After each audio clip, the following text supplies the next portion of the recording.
This is Rugby Radio. Rugby Radio With Stuart Cameron.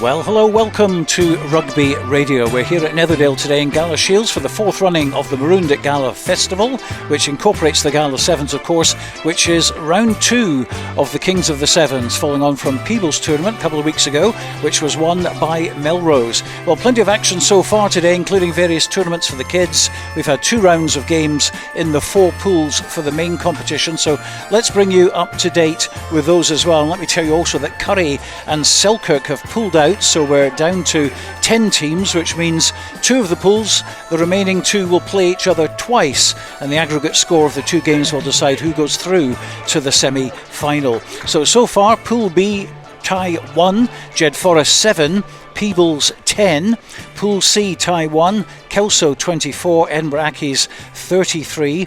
Pool D tie 1 is Melrose 17, Hawick 12. Now, of course, that doesn't mean anything until they play each other again, and then the aggregate score will decide who goes through to the semi-final. In Pool A tie 2, Gala 35, Watsonians 12, and the same thing there. It's an aggregate thing, so they will take that into the tie later on. Pool B tie 2, Jed Forest 41, GAC 7, and we're currently in the middle of Kelso against President 7, and Kelso running away with that one by 31 points to 0. The current table as we go into round 1 is Melrose in front with 10, Jed Forest on 7, Kelso have 5, 3 points each for Edinburgh Accies, Peebles and Hawick. The other 2 teams who scored points 2 weeks ago were Biggar and Orkney, who aren't part of the K7, so that's why they're not on the table, but we do recognise their performances obviously at Peebles. Well, our commentary team today is Ewen, Welsh and Sam Mathews. Their combined age is still well below Hugh Brown's, who's our pitchside reporter today, and of course mine too as well. But let's bring him in now. Hugh, it's the old geezers versus the young upstarts in the commentary box today. It certainly is, Stuart, and it's all right for you, by the way. You're up there in the nice cosy covered stand. I'm right beside, as you said, the 22 line at pitchside, and it has just begun to rain here at Netherdale. They said no rain. No, well, it is. I can tell you, it is raining. My script, such as it is getting very wet. Oh dear.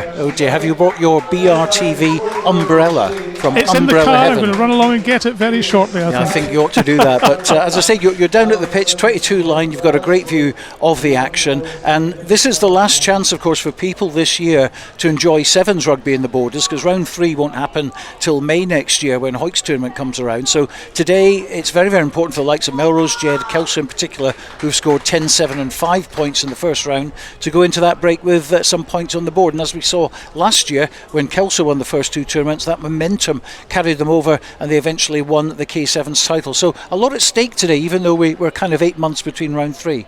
Yes, absolutely, Stuart, and it is a big break of 8 months till we next round, the third round of the Kings of the Sevens, which is a pity because we've just got started. It's been great because we were at Peebles 2 weeks ago, which was a fantastic tournament.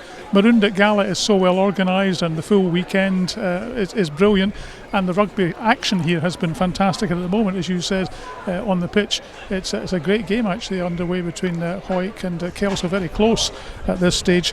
But I think that the main thing from 2 weeks ago for me was how well Melrose performed, because they really set their stall out that they want to win the Kings of the Sevens. They looked brilliant. They had their top team, their top number of players out on the pitch, and I suspect today will be no different.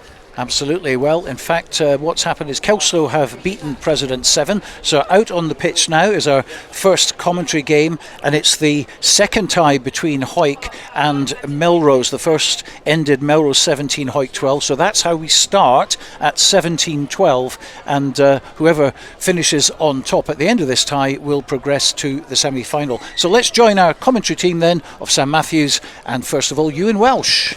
Thank you, Stuart. Yep, referee's just got us underway. Kick-off of this, the second clash between these two this afternoon. They did play earlier, and it was Melrose that came out on top, 17 points to 12. And it's Melrose that will attack first of all in this one, but there's been a forward pass, I think, and they'll bring in Sam Mathews alongside me for the duration this afternoon. And Sam, it's a different format we've seen for these two sides, and it's a different mindset they've got to bring into the game. It is, and we often talk about some teams come into ties with probably more of an advantage.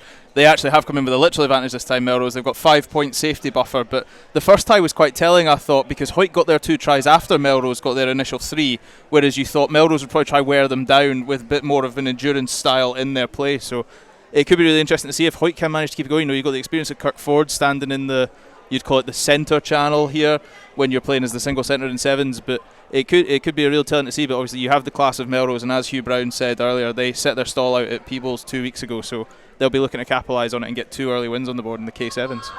Hawick have the first threat in position to attack as they attack inside the Melrose 22 and taking it forward into the line. They'll now try and recycle and find some space, and Kilbrunter at the base of that rack manages to find Morgan Tate.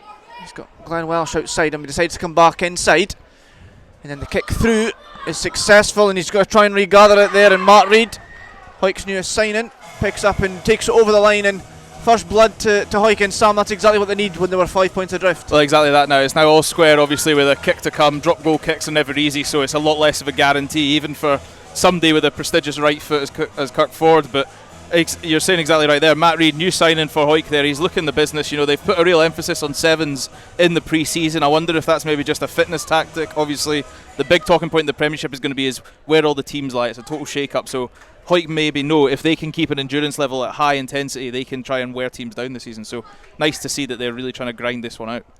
So an early try for Hawick. The conversion was missed by Kirkford from this touchline after that nice little try by Matt Reid. He was just inside the 22, decided to go for the little chip through, gathered it and touched down. So basically it means that we are now back to 0-0, and the winner of this tie will progress through into the semi-finals. And Ford gets us back underway with one up into the sky. Clouds covering the sun, and the rain has just started to come down a little bit heavier as Ronan McKean tries to carry forward for Hawick, having won back the restart. And Glenn Welsh has a chance to shimmy, and he manages to hold off the first defender from Melrose before then being brought down. And Melrose have won the turnovers. They're kind of launch a bit of a counter-attack here.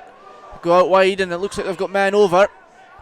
Hamish Weir on the far side manages to cut back inside and use his pace, and now he'll try and break away, and it looks like he's going to get away from Matt Reid and go in under the sticks, and that equals the score in this game, but actually puts Melrose back in front in the combined score, Sam, and Melrose will be quite happy to answer back the way they did just now. Yeah, it is, and I think it's going to be a tough one for us in these 2 ties. We're going to have to be looking and sort of talking on aggregate and game time there. So as you said, even on the score sheet right now for game 2, overall Melrose back in front, but a great piece of running by Hamish Weir. He's not the fastest out and out winger that you'll see on the Borders rugby sort of field, but he does this amazing sort of snaky run. He's great at keeping top speed and not running in a dead straight line, and as we can see there, Matty Reid just couldn't keep up with him doing it. But Kirkford showed he had a real weapon here, and I really wanted to highlight it because it's a great piece of skill to have in your arsenal. His kickoff, straight up in the sky, it was about 10 seconds hang time, and it dropped right on what our listeners will know, where the cross of where the 5 metre channel comes in and where the 10 metre line is. So it was the perfect distance and direction of kick there, and that's why Morgan Tate was able to recover. But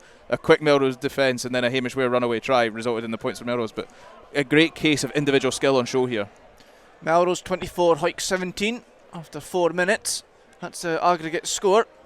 So still time for both teams to put their foot down and really assert their dominance here, and Hawick try and do that through Matt Reid again on that far side. He's been the standout player for Hawick so far. Gives it back to Kirkford, and Kirkford is going to go himself down the far side. He puts his little kick through to see if he can battle with Struan Hutchison, but it's actually Hutchison who manages to win the ball, although it looks like he's done it illegally so, and the referee is going to from that award a penalty try and potentially a yellow card for Struan Hutchison. And Sam, that's exactly the answer back that Hawick would have wanted. Exactly that. Struan Hutchison has indeed been yellow carded for that. I think he was trying to use his sort of rugby know-how and maybe try shepherd Kirkford out, but he used a bit too much of his shoulder in the back for our referee's liking for this fixture. And now, as you say, a try straight between the uprights as well. Those elusive 2 points could come back to really play, and we're now sat here looking at a totally different ball game, trying to keep everybody up to date. The scores are still coming through, but it's sitting there, and we're now looking at it, and you can see the belief. Kirkford's looking left and right. He's marshalling instructions. Morgan Tate out here, he's looking quite, you'd say, sort of up for it. He really feels like he can target a kickoff from here again. So Hawick have really got the bit between their teeth. Yeah, a nice 7-pointer there for Hawick with a penalty try, and now they have a man extra for the next 2 minutes. Scores tied together at 24 apiece. And it's been one back for the Hawick side, following a knock on by Melrose, and now Hughie Donaldson, a long man playing for Hawick. He then takes it up into the defensive line and then onto Matt Reid, who tries to do the bit show and go, but not fooling any of the defenders on the Melrose team. And Kirkford chances his luck with a bit of a kick through to the there was nobody waiting, and so Hawick have managed to pick up the pieces through Ronan McKean, and he's found a gap, and with a pace that he's able just to dart away, and he's going to go in under the sticks for what you would think would be a 7-pointer, and it looks like Hawick will have a 7-point lead. And Sam, just opportunism there from Hawick to pick up where the ball was bouncing, and when you've got a player like Ronan McKean, that's what he can do. Exactly, and it was a great bit of play there once again by Matt Reid and Kirkford, really sort of marshalling this Hawick team. Matty Reid, as you said, went for the show and go, saw nothing was on. You've got a brilliant experienced head in Kirkford. They normally traditionally a full-back in the 15s code, so he's used to seeing the whole field in front of him. He doesn't get pressure when he sees a defensive line on coming. And as you said, he put a nice grubber kick through. Fortunate with the backspin on the bounce, came through, but Ronan McKean, he had a full head of steam run onto it. The one-handed scoop, and then as you say, he just went straight through between the posts. And Kirkford was not making any mistakes from there. 5 metres out, slotted it over as calm as you like. We now look at Hawick 31, Melrose 24 on aggregate. Yeah, still time to play in this first half, according to the referee. And Hawick, who haven't won this tournament since 2007, where they actually beat Melrose in the final, have a chance to really progress here into the semi-final if they can keep up the lead that they have at the minute, as Melrose have one of their first few chances to attack. They did score from the last attack, so, and it is in the hands of Hamish Weir again, who once again manages to dance with his feet and beat 3 or 4 of the Hawick defenders, and now turns the afterburners on, coming back towards this stand side, using the space. And despite Kirkford's best efforts, it is going to be Hamish Weir who goes in for the second try in this tie for Melrose. And he is a player at sevens, isn't he, Hamish Weir? He is, and I feel like I owe him an apology. I said he wasn't as fast as many people in the circuit there, but he just left 4 Hawick players for nothing. So, you know, all play to Hamish Weir there. He seems to be getting up a bit gingerly. I don't know whether the fatigue's setting in, but a great try nonetheless. And as you said, Euan, that's basically 2 attacks and 2 tries. They look like they can score from anywhere on this pitch, and all it takes is them to just get a snippet of the ball for 2 or 3 phases. So they'll go into the half-time with a real bit of confidence after getting themselves back in with that. Scott Clark's also managed to nail the conversion, and it is a game where you would say that it could come down to a conversion here and a missed conversion there. So hopefully for both these teams they can regroup now. And Sam, what do you think between the two teams here at this point? You've got obviously a different format to try and comprehend, but now you just have to say, look, it's 31 apiece, 7 minutes to play. It's just a case of, you know, all going for it and really trying to pick up the pieces and the opportunities where you can to try and get over the line, because let's be honest, so far Melrose have probably executed the better chances, but Hawick have took their opportunities. Yeah, I'd say exactly that. Melrose have just been totally clinical with everything they've been given by Hawick. I think they'll probably try and not allow Hawick to play as much as they did in that first half, but back to what you're saying about the scoreboard being 31-all, they'll make it even simpler than that. You know, Scott White is a talented coach. The Hawick coaching team, we know how clinical they've been over the past few years, even with the changes in there, but they'll just say it's 0-0. You've got 7 minutes to get yourselves through to a semi-final. Win this half and you win the pool. It's simple as that for them. That's what they'll bring it down to, and they'll just rely on their key players to lead from the front and do that. So it's a game that it is really simple for them both to try and get through it, but it'll be a case of who wants it more now. You've been playing against each other for an exceptionally long amount of time in a sevens tournament. And how much do you think, you know, a tournament at this point, you're weeks away from the 15s season starting, things will have ramped up in training, things will be really focused on 15s. How do you think that affects a team then coming back to play sevens, where maybe that's not been the focus in training? I think what shows it is what else is going on in the Borders rugby landscape today. You know, there's a lot of teams that have got pre-season fixtures on. A lot of teams have still managed to send players to this today, but you look at Berwick, that they pulled out of this tournament weeks ago, knowing they had to prioritise their 15s. They're playing against Jed, obviously, so they have a lot of players there. Jed have still committed really well to this tournament. They've brought a lot of the big names here, but Shearer Gibb, for example, is a name that you'd normally associate with the sevens team of Jed. He's away playing in the pre-season game today, so you're trying to get your 15s team ironed out, and you're trying to get all the understandings and the nuances that it takes of playing together, playing under a full boom cosh. So it could just show you that whoever has the strongest depth of squad that can send players out will have a better chance today, I feel. Well, we're back underway in the final quarter, if you like, between these two sides to decide who will progress into the semi-final. And Matt Reid was the first to attack for Hawick with another little chip and chase, but it was well regathered by Struan Hutchison for Melrose. He's back on the field after serving his sin bin. And now Melrose have to try and attack from deep against the Hawick side, who look to have a fair bit of energy in their legs. They've done a lot of the running in the first half, as Scott Clark tries to hit up in front of the Hawick defenders, but again, well managed, and the Hawick have kept them boxed in their own 22, Melrose, and now they have to try and come up with ideas, and they do so very well there through Matty Bertram, and he manages to pop up the pass, but it was well intercepted by the running back Hawick player. I think that might have been Marcus Brogan, and Hawick now recycle on the halfway line with a chance to attack towards the stand side. There was a space, however the pass from Finlay Douglas goes right through the hands of Ronan McKean, and now McKean has to try and gather from a stationary position, and he's well brought down by two of the defenders. However, that should mean there's space somewhere if Hawick can try and find it, and Gareth Welsh goes himself running in a sideline rather than going forward, but there has been space created, and Brogan finds Kirkford, and Kirkford then pins the legs back and goes himself, but he's then been brought down just inside the 22, but Hawick now on the attack and got the momentum behind him.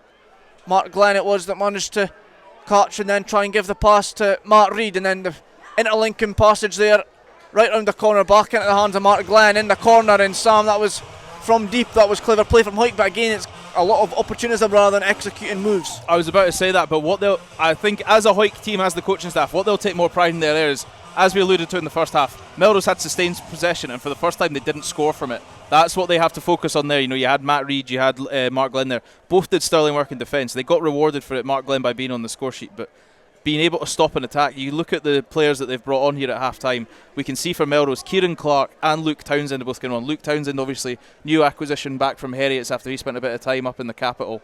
Having those two playmakers on and having the dynamic sort of line breaker like Kieran Clark, you can see they're really going for this. But being able to stop that pressure and then get 5 points going the other way was huge for Hawick, and getting the first try of this, you know, the ceremonial fourth quarter, that's a real momentum shifter for Hawick. It wasn't an unconverted try for Hawick, so they have just a 5-point lead with a couple of minutes left to play, so Melrose will be desperate to try and get their hands back on this ball and launch an attack into the Hawick half, somewhere they haven't been in a couple of minutes, which is a long time in sevens, and it is safely regathered by Melrose from the kickoff, but they are just outside their own 22, so they'll be looking to shift this quickly, and they do so along that far side, the Melrose side of the pitch if you like, but it has been well brought down by Finlay Douglas, the Hawick defender, recycled by Bertram for Melrose, and then Struan Hutchison on this stand side sees a bit of a gap and then tries to create a bit of a space for Connor Spence, and Hawick are straight over that ball, but Melrose have managed to recycle it well, and again they're going from touchline to touchline, and Matty Bertram again manages to break the defender, but then the offload again is lost by Bertram, so that's maybe where he's let himself go this afternoon, has been in those offloads that haven't quite went to hand, and perhaps a missed opportunity there, Sam. It is, and it shows you there. So the man outside him, unfortunately, was Will Ferry. Probably not the man they wanted in this Sevens outfit in terms of the man on the wing. He's a very capable scrummaging forward in a Sevens outfit, but he was on there, and he maybe wasn't expecting Matty Bertram to have that skill and dynamism to get that right hand away. He threw it slightly out of sort of the arm's reach there, just above his head, so he just couldn't catch it. But like you say, the best thing you can do in Sevens is keep the ball. Sometimes you just have to take it to ground. You don't want to ruck as much as possible, but it's better that than trying to defend against 7 men that are all lightning quick up and down the team sheet. Well, the Hawick scrum from that knock-on has paid dividends, and they have managed to find themselves a fair bit of space, but the recover in Melrose defence manages to scramble something, and now Finlay Douglas has an opportunity to pin the ears back and go himself, and the former sprinter manages to do just that, rounding Will Ferry, who, Sam, as you alluded to, probably wouldn't be the player they would want in this team for Melrose, but no, Finlay Douglas there pinning the ears back and really going for it himself and managing to go over the line, and Hawick will feel confident now with just a couple of minutes to play. They're doing enough. It is, and it's unfortunate for Will Ferry. When it just rains it pours. He was a case of, as you mentioned, it kind of went Pete Tong for both teams there. The ball was on the ground. It could have been a case of where it might have been a knock on. The referee allowed it to play on. There has been no deliberate advantage for any team, so he kept it going. Will Ferry was just a man trying to cover, and you know he was up against Finlay Douglas, a former sprinter. Nobody's catching him in that angle. He's got the angle on you. He's got the pace, and he's got a 5-yard head start. Nobody's catching him. That's not Will Ferry's fault. That's just a very good try from Hawick, capitalising on dead ball. Yeah, well, the conversion from Kirkford is successful. A phrase that will be said many times in the coming months as we enter the 15th season. And Hawick now have a lead. The scoreboard has now changed to say 43-31, so Hawick do have that 12-point lead with just a minute and a half remaining, which is not over by a far way just yet, but Hawick will be confident to try and keep Melrose pinned back here in their own half. And from kick-off they have went deep, and so Melrose are going to have to attack from just outside their own 22. Kieran Clark tries to pick up from the base of that rack, but he's then been well tackled. And the Hawick defence just managing to do enough at the moment as Donald Crawford gets it towards this stand side, and he's got Hamish Weir, who's already got 2 tries in this fixture. But he manages to go himself, Crawford, and he's brought down. So they are now into the Hawick half. An opportunity, they'll be desperate to score from this attacking play. And it looks like Matty Klein's on the ball and then gives it out wide again into the hands of Kieran Clark on that far side, and he's going to go in for the try. There was no Hawick defenders out there who could match him for pace, and it just shows that there is still plenty of rugby to be played in this tie despite the 60 seconds or so that we have left on the clock, Sam. It does, and it shows the real dynamism that we spoke about of this Melrose outfit. They've gone from about their own 10 metres to own 10 metres out all the way down the pitch in 3 phases of play, and it shows when you've got powerful runners like Donald Crawford, Kieran Clark. But I was really impressed with Matty Klein there. He drew the man well and he just committed to it. Nothing flashy, didn't wait to try draw his man in. As soon as he knew that that man was committed, he was straight there and he just sent it straight out, let Kieran Clark do the rest. And what also really impressed me was Struan Hutchison's determination to get it back. He almost bellowed for the ball from Kieran Clark the second he touched it down, put it straight through the uprights as quick as he could, and he's trying to get himself back underway, and he's done that with 3 seconds to spare. Looks like there's deliberations here, perhaps around the conversion there. Is there the scoreboard currently says 36-43 in favour of Hawick, which means that it's a 7-point difference. However, I think Melrose are arguing that it was a successful conversion, therefore it should be 5 points the difference, and a converted try would then see Melrose go through. I think that's what the argument is at the minute, and we're just adjusting maybe to the fact that there is a electronic scoreboard on the Kings of the Sevens. So we'll see what gets said here. It looks like Struan Hutchison's going to... So they've taken 2 points off Hawick instead of adding 2 points onto Melrose. So they think they might have got Hawick's score wrong, is what I'm seeing from this, rather than the Melrose score tally being wrong. And now they're going to take the conversion on the 22 line. Struan Hutchison's going to take the conversion that would then see it go to 38 points to 41. Therefore, an unconverted try would be enough for Melrose, and what would... A penalty would tie it. That'd be 3 points. Yeah. So... But nobody scored a penalty, so how have you got 3 points ahead of somebody? So yes, definitely electronic scoreboard issues here on the Kings of the Sevens circuit, but that is allowed to happen, of course. Everybody is trying their best, I'm sure. And it is great for a tournament like Melrose to have a electronic scoreboard and big screen system in place, so we'll not complain too much. However, there is certainly still an air of unknownness hanging over a lot of the Hawick players as Kirkford stands with his arms out and Ronan McKean is pointing in.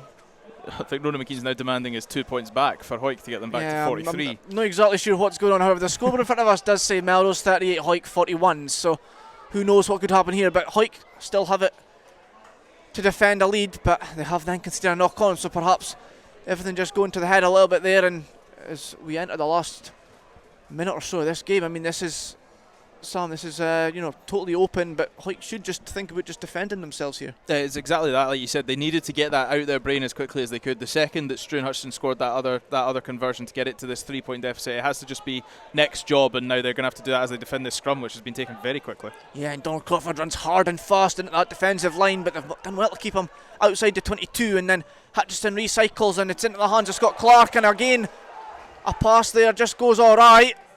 And the referee blows the full-time whistle, so perhaps a shock here, given the Sevens form of late.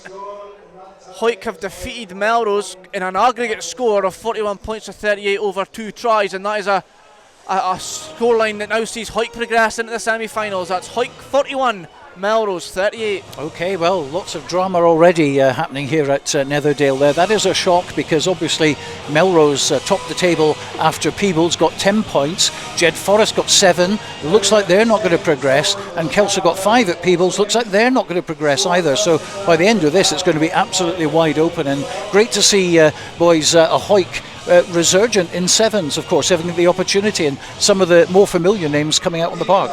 Yeah, and again, we were on about the level of there's 15s games on and whatnot, so that does play affect a lot of what you were saying about the teams going out. But I think for Hawick, they've maybe fell on the right side of the fact that they've not had the 15s games that everybody else has been having, so they've been able to send a decent team here, and they have put a foot down. They done all right at Peebles a few weeks ago. They didn't do too bad at that.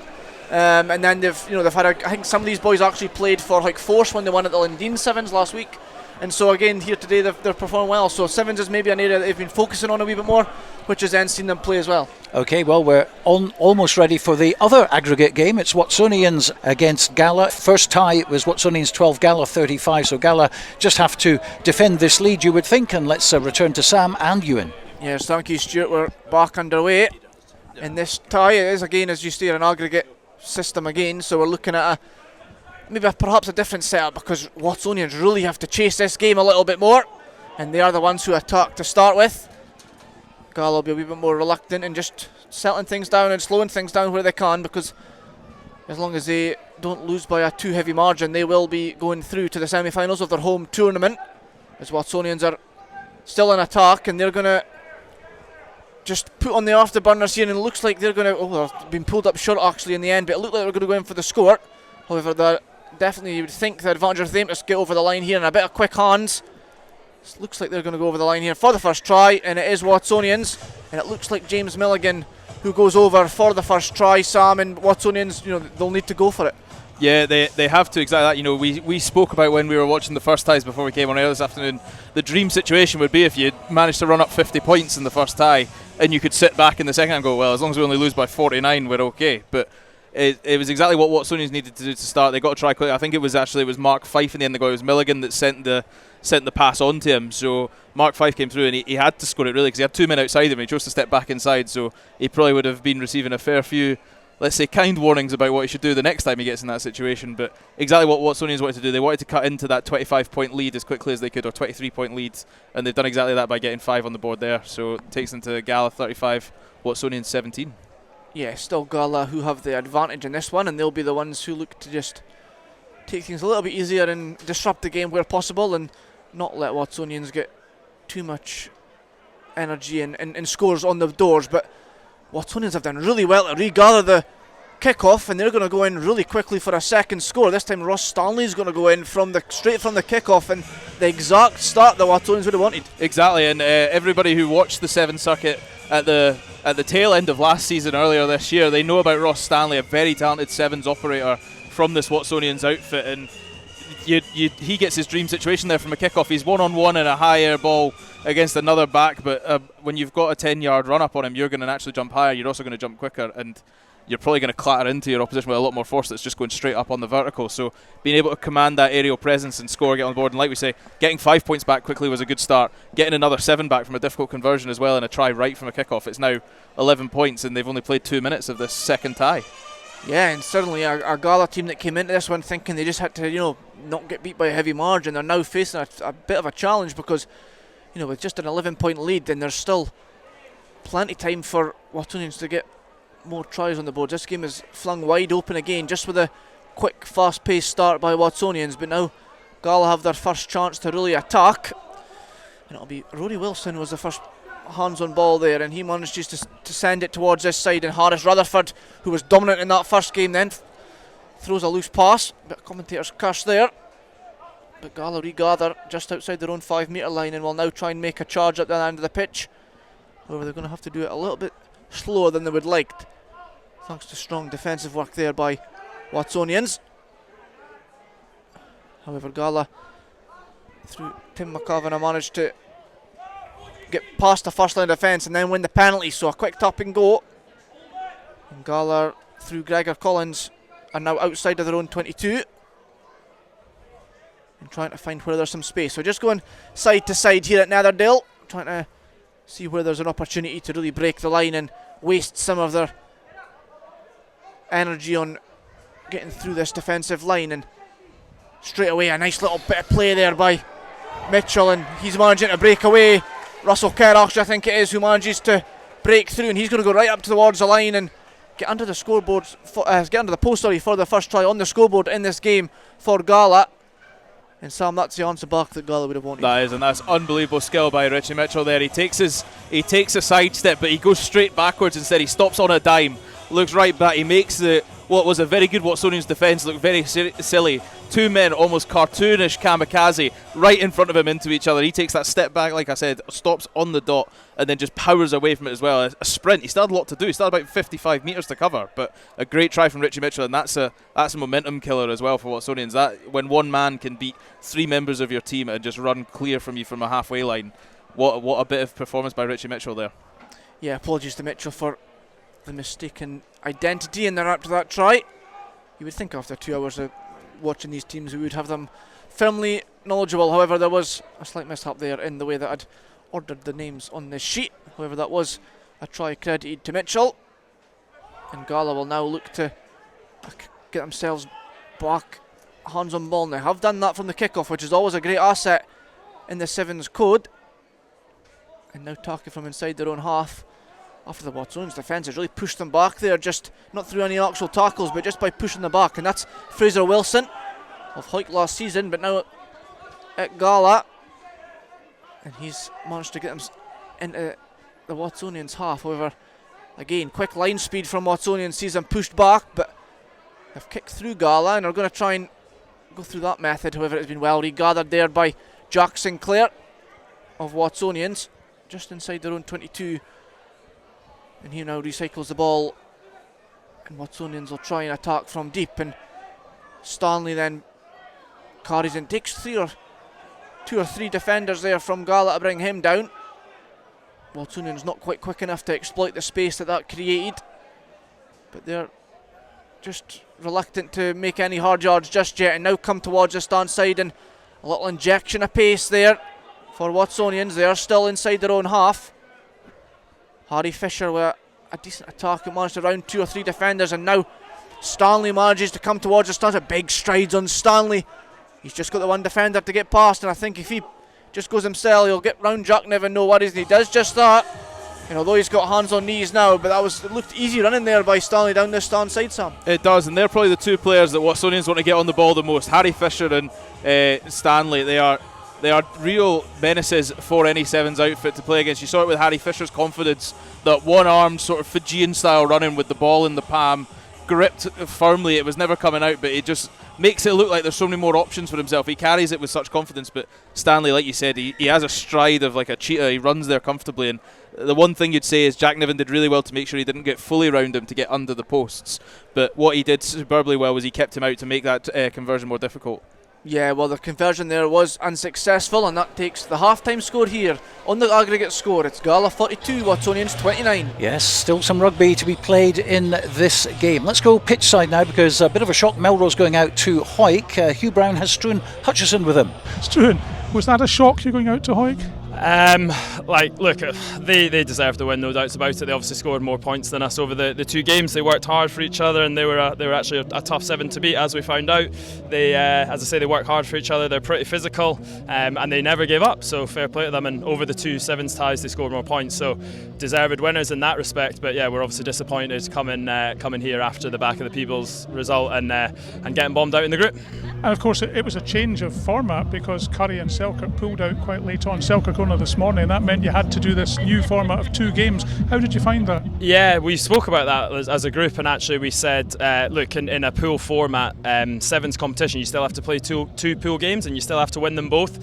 Even if each team wins one game, it goes down to points difference, which is essentially what we've done today. So I've played in other tournaments where if the team pulls out, you get a walkover, you get an automatic victory. We obviously won the first game, Hawick won the second game, but their points difference was better. So I don't think I found it, or don't think the squad or the group of players found it any different, because, as I say, you still have to play two pool games. How much of a blow is it to Melrose's chances of the Kings of the Seven? I know it's only two rounds in. Yeah, no, it's look, last year we had 3 points, I think, and this year we've got 13 points after 2 rounds. So we did definitely speak about that as a group just there. But look, yeah, it's a blow. We obviously wanted to try and get 5, 7 or 10 and get through that group, which we didn't. But as you say, it's early days. There's only 2 rounds been. We'll pick it up again in April, May. Okay, all the best, Stuart. Thanks for joining me as ever. Always good to talk to you. Struan Hutchison of Melrose. Thank you, Hugh. We're back underway in the second half of this tie, which again is an aggregate scoring system, and Watsonians did do well to manage to claw back some of the deficit that Gala had put on them. But then Gala managed to find a couple of tries of their own. But at the start of the second half, it's Watsonians who have went back in front through a try. So it's still probably anybody's game, Sam, you would say at this point. But Watsonians need to keep the foot on the pedal. It is, and it's exactly what happened in the first half of this tie, isn't it? Watsonians, as soon as the whistle blew, they found themselves underneath the sticks. So exactly what they're trying to do. A 13-point aggregate is a bit of a weird deficit to find in a rugby score, but it makes it even easier for the Watsonians teams because they know exactly what they need to do. 2 converted tries and it does it. And Harry Fisher's going to be kicking himself now because he's just rattled that one straight off the left upright. So they're going to have to find another try and possibly more points from somewhere else. But exactly what they wanted to start this final half or quarter, as we've been talking about in these 2 aggregate ties, as they now find themselves 8 points down. And just quickly, what do you think was the kind of half-time message for Gala, who now suddenly found themselves in a bit of a game? Wake up. They tried the tactic of damage limitation and keep the energy there, but it's now a case of you need to win a sevens tie. Like Struan just spoke about there, you still need to win 2 games realistically to just want to cement it up, and I think you've seen that now. They've made some changes on. They've brought players on that are a bit more happy to get dirty, and Angus Dunn and Glenn McCrum. So they've clearly now got a bit more dog in them, and they're just trying to make sure that they can survive this pool. Well, they do still have the advantage, the points advantage, and then they've won a penalty just outside their own 10-metre line. So they will have the first real chance of this second half to launch a proper attack, and looks like from this penalty they're going to kick the touch, which is an interesting tactic, but one you would expect them to exploit given the fact that they are in front, and also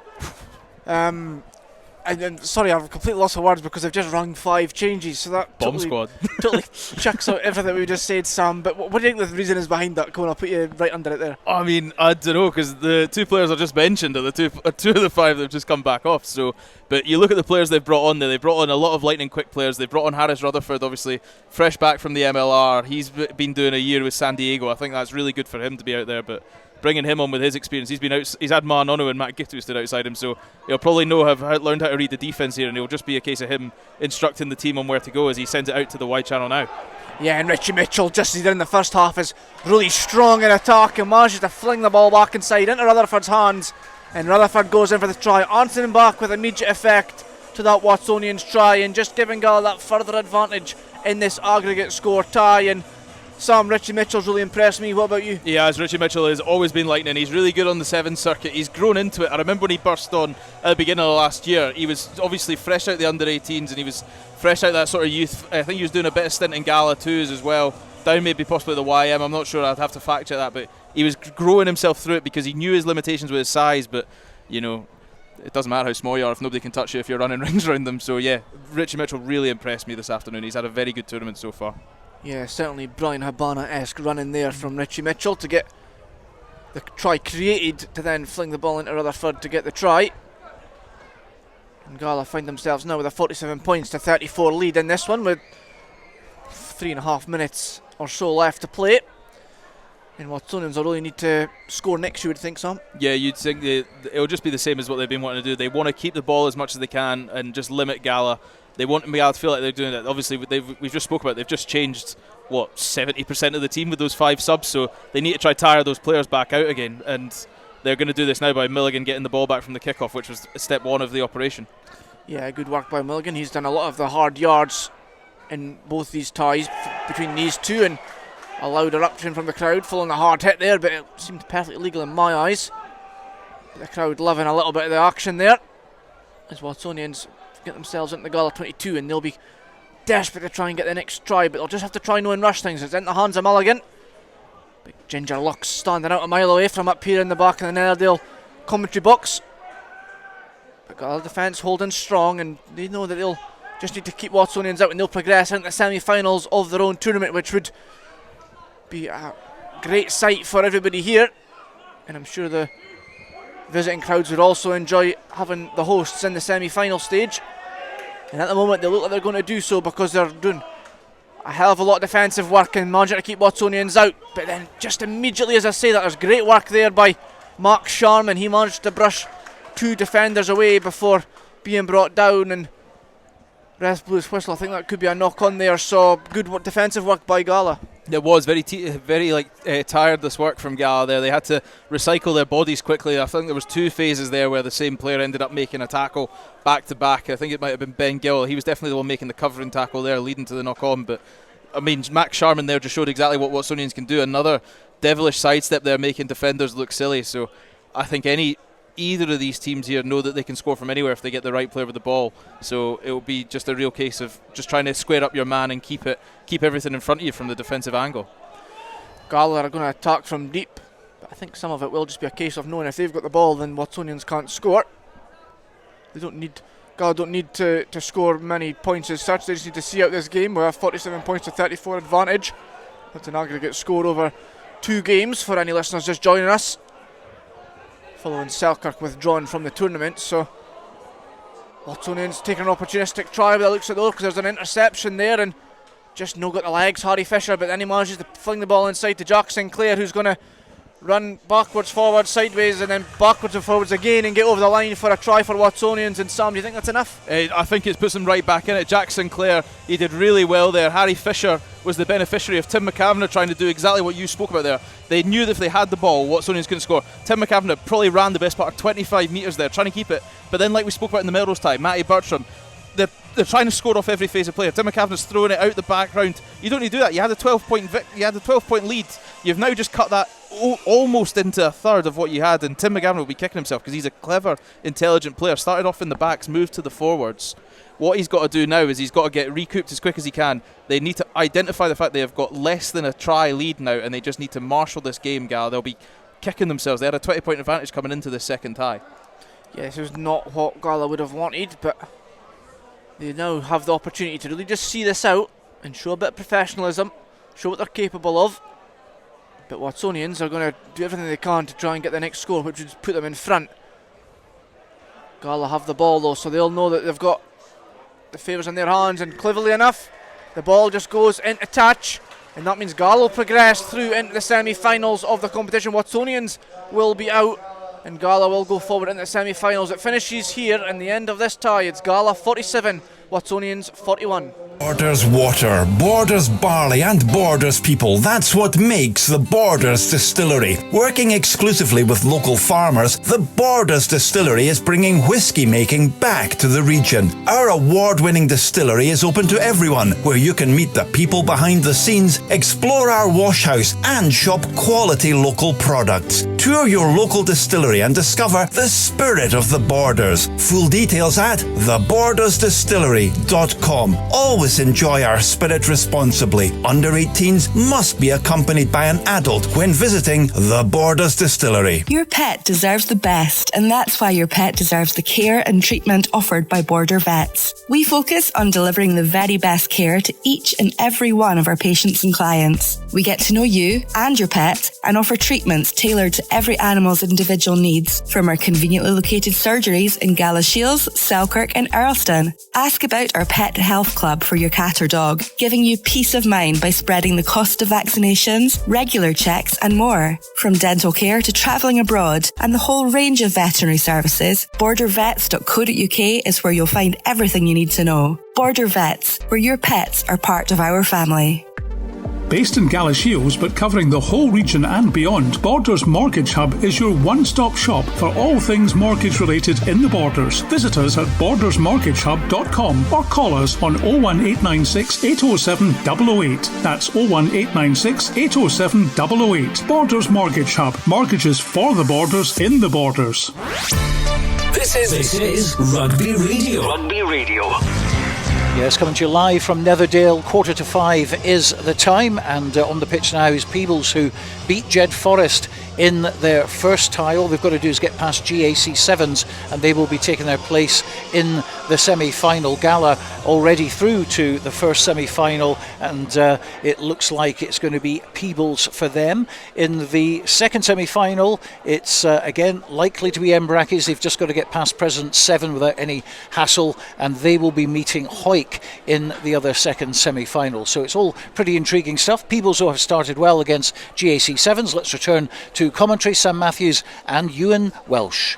Yeah, Peebles have started the better of the two teams here, and pretty much straight from kick-off it was a try for Ewan Hunter of Peebles, a young lad who I remember from the under-18s just a few years ago. So nice to see the youth getting not only an opportunity on the big stage, but also the tries. And for GAC 7s. They'll just be looking to play a little bit more like they did towards the end of their first tie. It was a defeat at the hands of Jed Forrest in that one. Peebles managed to beat Jed Forrest in one of the, I think it was actually the opening tie of the day, and so they know that a win here sees them through. And it's a nice bit of running rugby attack in there from David Collins, and he managed to fling the ball inside to Ronnie Gainey, and he's going to run in for the second try of this match. And Sam Mathews, I'll bring you in again there. Peebles have just took this opportunity just to get a couple of tries quick fire and see out this game. They are, obviously. You've got David Collins here. He used to play scrum half. He found himself shifting out more onto the wing and sometimes covering fullback for Peebles last year, but he can run with himself. He knows, he's confident, he's aware of what's going on around him. He's got hamstring issues, which is why I think he was probably so eager to find a fellow man that was willing to run. And he's got Roddy Guinea fresh back from Australia. He's here for the foreseeable, for at least a couple of months up until the Christmas time. So Peebles getting him back as they go back up to former Scotland under-18s. Great player in his own right. But as you alluded to earlier, good to see Ewan Hunter here. I remember him as well. Burst onto the scene really with Melrose and under-18s along with Louis White, the other Peebles player, the youth player that was playing in Peebles 7s. So nice to see that Peebles are still getting that thing through, which was one of their real big challenges over the past couple of years, is getting younger in the squad. Obviously they have notable names like the Hogarths, the Andersons, Willie Aitken, long serving players of their clubs that they kind of need to filter out, and they want to get that experience into the youth as quickly as possible. So that's really what Peebles have been focusing on at the moment.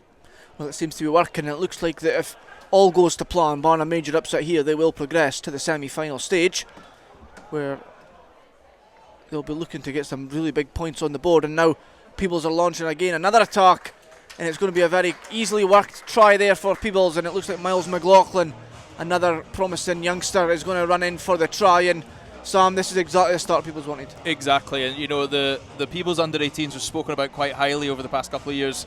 The work the coaching staff and the development officers have done down at Peebles has been really good. They've really created a bunch of talented rugby players that not only know how to play rugby, know how to win games and know how to carry themselves professionally in a rugby outfit. So getting them there, but as we just spoke about there, whatever's going for them well, this churn they have, they sit at top of the group. But when we were discussing the Kelso team, obviously we'll come to Accies at playing in a bit later, but you know, we figured out that teams actually had the possibility of being out as soon as they lost their first game due to the tie rule of if there was a tie at the top of the group, it was whoever won the fixture between the two of them. So as we say, Peebles are sitting in pole position of this group, and they're really now just sort of trying to put the fear factor into their semi-final opponents by running up a score on GAC 7s.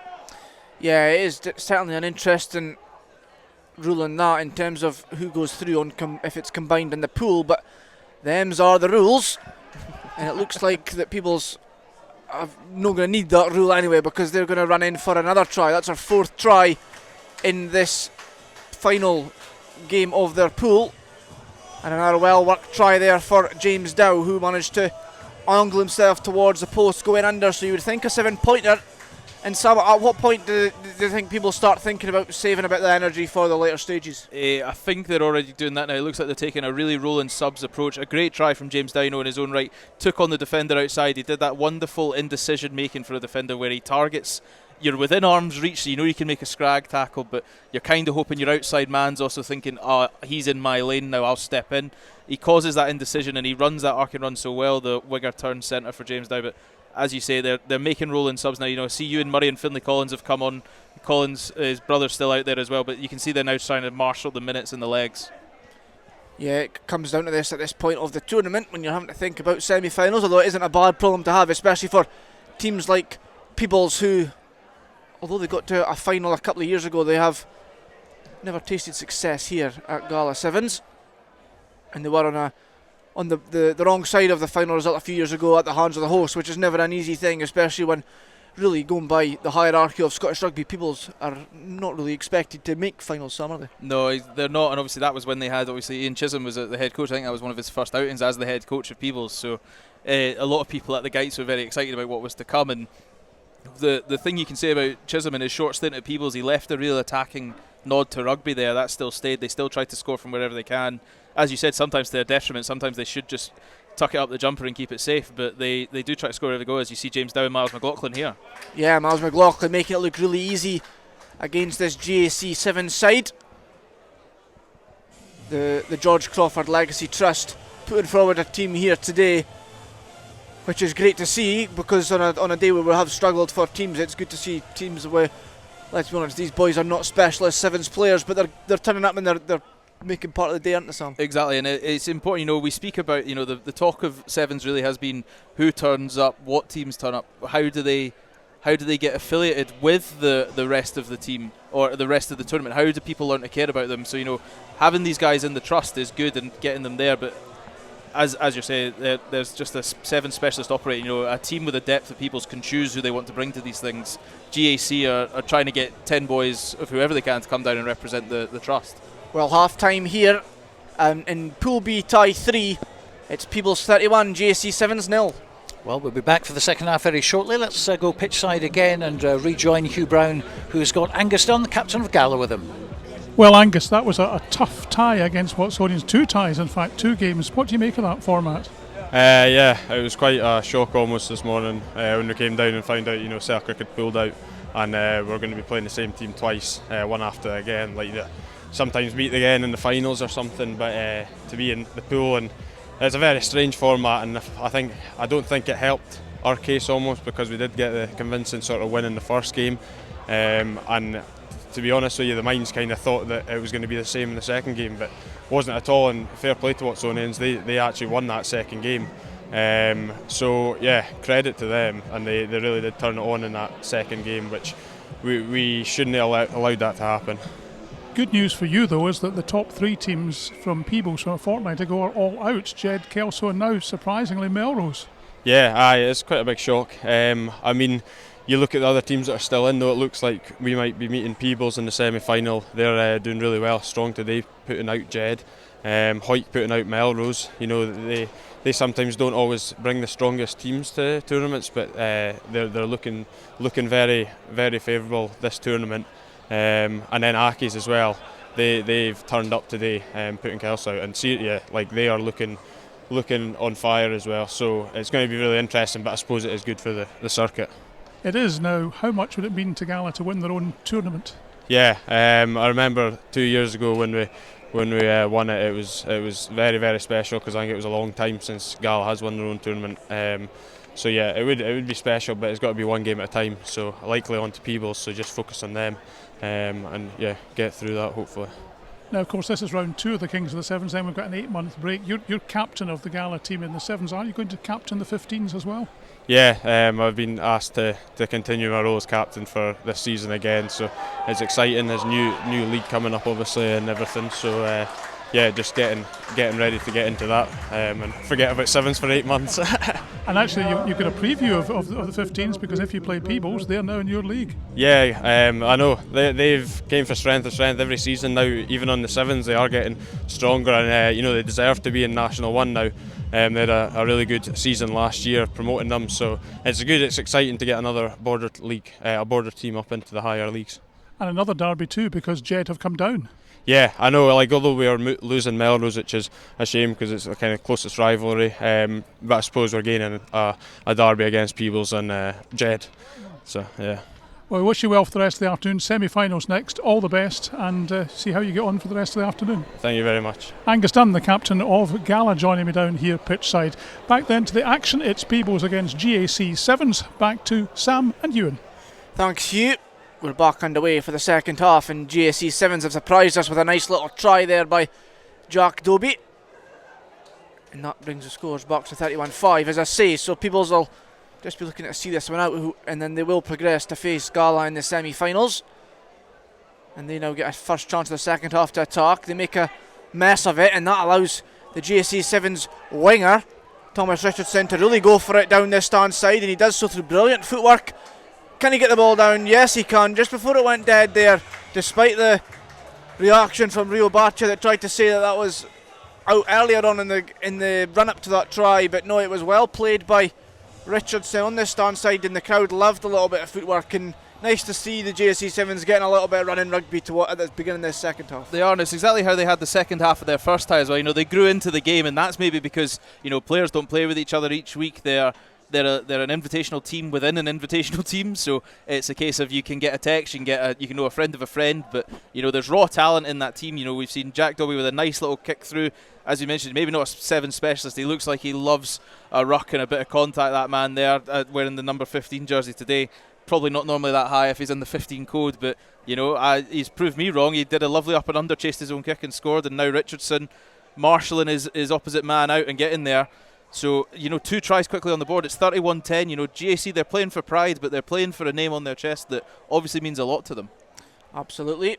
Well, the restart was all about a bit of a mess, and that gives the free kick to Peebles, and it'll be Rio Bata that gets us underway, attacking the defensive line of the GSC team. And nice little bit of play there by Peebles, just exerts some space on that far side, and it looks like David Collins is going to run in on that far side for Peebles, and that just gets them back up at the beginning of the second half. Just a bit of reassurance for them, Sam. It is, and that's exactly what they will have wanted there. They wanted to get a try. They've just conceded 2 very quickly, and they've conceded very soft tries there. And we've just heard Angus Dunn speaking about it. They are all attention focused on Peebles, so they'll have wanted to put another sort of warning back out to Gala to say, all right, you might score 2 tries against us, but don't think that means we've let you back into this game. We'll score. And once again, they're doing a good job of rolling the subs off here. You can see, I think it's Andrew Duncan. He's just taking the conversion and he's making his way back to the sort of the team area as his namesakes come on to replace him. So yeah, as you can see, they're just trying to really keep that focus there and keep legs fresh for that semi-final appearance against Gala. Yeah, and it does become a point in the afternoon where you have to start looking at these things, as Bhatia is now attacking for Peebles and then manages to fling the pass out to David Collins. Collins then managed to get it back inside to Jordan Charters, and now Peebles look for another avenue attack, and it will be through Ewan Hunter, the first try scorer in this match. He was then brought down but managed to get the pass away to Kel McKeever, and he's going to go for it and put the afterburners on and get over the line, and people have just kind of ranked it up again after maybe just falling asleep a wee bit after half time, Sam. They have. Maybe it was more of a planned thing. They thought, we'll just take a couple of minutes where you just let things go. You try conserve it. You're not really stretching for anything. You don't want to pull stuff. But I mean, and a tale as old as time. McKeever scores for Peebles there. It's regardless of what the first name is. They just seem to churn them out. That family, they've got good strong genes of getting people into the Peebles first team. So there'll be a nice moment for the family to see Kel McKeever get his first try for the Peebles first team sevens. And how much do you think, we think about this Melrose team Peebles team a fortnight ago rather, at their own tournament, where they were on the wrong side of the results, and they beat Berwick but then they lost to Orkney, and that was probably an unexpected result for them, and they would have felt like there was a couple of people laughing at them for that result. How much do you think they then have to put their efforts on in this one? I think they really have to focus. Obviously now they've just got the result there, so full time obviously Peebles 41, GAC 7s 10, but as you're just alluding to there, it's a real wake-up call for them. It was widely spoken about the sort of ease of the draw they had in their own sevens there, but Orkney turned up. I was lucky enough to play rugby at uni with one of the members for Orkney, the members of the team for Orkney, and Sam Croy, his brother Tom as well. They've both won the Orkney Ba, which is the New Year's Eve big thing, which is basically just a feral fight to lob a ball in the ocean. So they've got a bit of doggedness about them, and apparently they came down on the Friday, but it's a social thing for them. But they weren't on the beers on Friday. They took it really seriously. They were all in by the best part of 10 p.m. So Orkney really came with a chance to play because they knew themselves a possibility was there. So they've come to make a name for themselves. You're right, but I think the draw that they had at the sevens at their own sevens was kind of misleading for those that weren't that familiar with Orkney's rugby. But having watched them in National 3 last year, obviously they only lost 4 games last season, and that was right at the tail end after they knew they couldn't get promoted. So Orkney were a class outfit in their own right. It was the long-winded way of what I've just said there.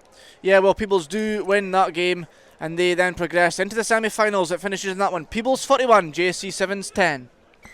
And now we're straight back in to the action, and we've got the final pool tie of the afternoon as Edinburgh Accies go on to face President 7 here, and this will decide who progresses through into that semi-finals. But you would think, Sam, that it's going to be a day for Edinburgh Accies to progress. Well, it is, and this is the one we spoke about earlier where, it's Kelso versus Accies was the third or second game of the day, and after we did a finer combing of the rules, we found out that if there is a sort of tie situation, so if President 7 were to beat Accies here, it would then come down to who won those ties. So it would be Accies that goes straight through on that, because every team would have one win, and Accies have got the greater score over Kelso so far. So Accies are playing this one knowing that they will go through. as long as they can just see out this one nice and comfortably, which I'm sure, given the results of this pool earlier on today, they will do just that. They did overcome Kelso earlier on. That was the second tie of the afternoon by 33 points to 24. And then Kelso really ran over President 7, 36 points to 0. And now Edinburgh Accies are launching their attack early on in this one. And the President's team have done well, fair enough to them. They've managed to not let anything really disrupt them so far. And Accies are maybe just having to turn up the power just a little bit so they can get it their own way here in this, the final pool stage tie.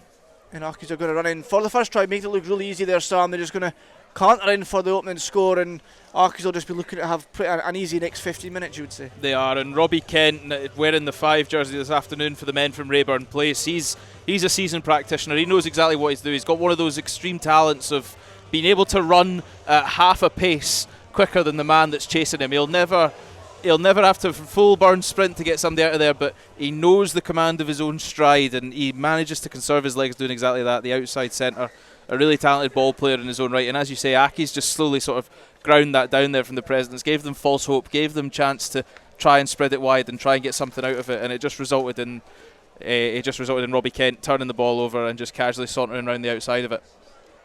Well, Accies did win this competition in 2019. That was their most recent victory here, and they have looked like one of the strong contenders that could perhaps go far today. They are going to reach that semi-final stage for sure. So, and they'll face a Hawick team who, although they have played well, it was a very opportunistic Hawick team and probably capitalised more on Melrose's mistakes rather than create anything special themselves. And when you've got players like Rory Brogan in your team, like Accies do, who was player of the tournament a few weeks ago at Peebles, they'll be looking to really control things in the latter stages of this afternoon's fixtures. That was a head-on-knee situation there, but it looks like the President's player has came away all right from that. That was Cammy Bryden who went into the Edinburgh Accies player's knee, but it looks like he's okay, so thankfully that was not as bad as it could have been, as Accies then get their hands on ball and will try and get the second try rather, of this fixture this afternoon. As there's a bit of afters going on back in the pitch, but that doesn't stop Toby Edwin as he manages to go towards the line, and he does get over the line. And it's, Sam, I don't know about you, but this game does generally have a feel of just a bit lackadaisical, kind of half-paced, kind of boring rugby. It does. You know, the President 7, unfortunately for themselves, you know, it's normally a case of President 7, they might not have had a team turn up. Obviously, we spoke about Berwick pulling out a few weeks ago to focus on their 15s game they had this week. Maybe that was when the President 7 sort of maybe got wiser to the fact of, well, lads, we might have a job to do on Saturday here. It might not be a case of we get to enjoy the Sevens tournament from the players' tent. And, you know, you've got players like Lachlan Johnston in there that normally turns out for the Gala one's first team. So he'll be trying to marshal the team, you know, playing for a bit of pride. You've still got a Gala badge on you. It's still your home tournament. You might not be the number one team there, but it's still your home tournament, so they'll try to do a bit of pride. But as you said, like, they've got talent up and down this Accies roster here. Mark Brogan, he's looking to get his name even more further out there, the young schoolboy. So the Presidents will just be looking to do a job here and try and maybe wear down this potent Accies side in case Gala have to face them later on in the day. Yeah, exactly. That's a clever point there, Sam.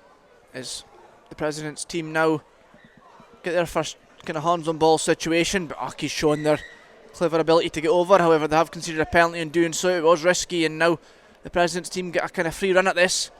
A loose passes went straight into the hands of the Accies try scorer from earlier on, Robbie Kent, and he's managed to hit up as the Accies now from just inside their own half try and see a bit of space, and brilliant play there by Robbie Chalmers, who really just sees the space and really goes for it and turned on the afterburners towards the 22, and there was just no matching for him, Sam. No, he isn't. He's a sevens specialist. Obviously, he's gone around. He's been as far as Dubai playing sevens. He's a very talented player. He's been around the circuit now. He's got a few teams' jerseys under his belt. He's got trophies with all those teams' names on them as well. Robbie Chalmers is a very talented individual player, and as we've just said, you know, you have that talent, you have that guys, you have that confidence of knowing you're in pole position in your in your pool. It makes you play a bit better. The steps don't hurt as much, the tackles don't hit quite as hard, and you can start to see that sort of coming to fruition now for this Accies outfit as they just slowly saunter back to the line and get ready to get things underway again. And for Accies at this point in the afternoon, what do you think their kind of ambitions are? Do you just try and get players minutes in players' legs, or are you just trying to kind of see it out without there being any mishaps? Or well, it's a tough one because obviously Accies, Watsonians and Heriots all compete for a cup within the Kings of the Sevens. You get the best of the non-border teams effectively. They have a right to this. They didn't get it last year. They obviously lost it to Heriots on the final day at Jed by virtue of Heriots getting through one stage further in the tournament. So they won't want that to happen again. A chance for them to get a full King of the Sevens win under their belt is huge for them, and they'll believe they can do more as well come April. Well, there is a scrum for the President's team just inside their own half. They're trying to attack from deep, perhaps a little bit too deep in the past, didn't they quite go to hand, but they've recovered it well and now could start a bit of an attack. It looked like Aaron McLaren there on the far side who almost got away from the Accies defender, but the difference in professionalism just getting in the way slightly there. However, the ball is still in the hands of the President's team and they haven't conceded the play as of yet. Accies just kind of holding out at maybe half pace, but Lachlan Johnston for the President's team just hits up into the face and slows things down just a little bit. Back towards the stand side, and a little bit of pace shown there by the speedy Cameron Bryden. And it's been recovered by Kyle Scott. Not a natural Sevens player by any means, but the crowd fully got behind him there as he did well to just see the space and recover for it well. And now the kick goes through from Dougie Weir. The kick through to Aaron McLaren on the far side, but he couldn't quite gather it in time, and now Accies from a messy situation can try and go up the other end. However, Robbie Chalmers is just tackled and brought down there.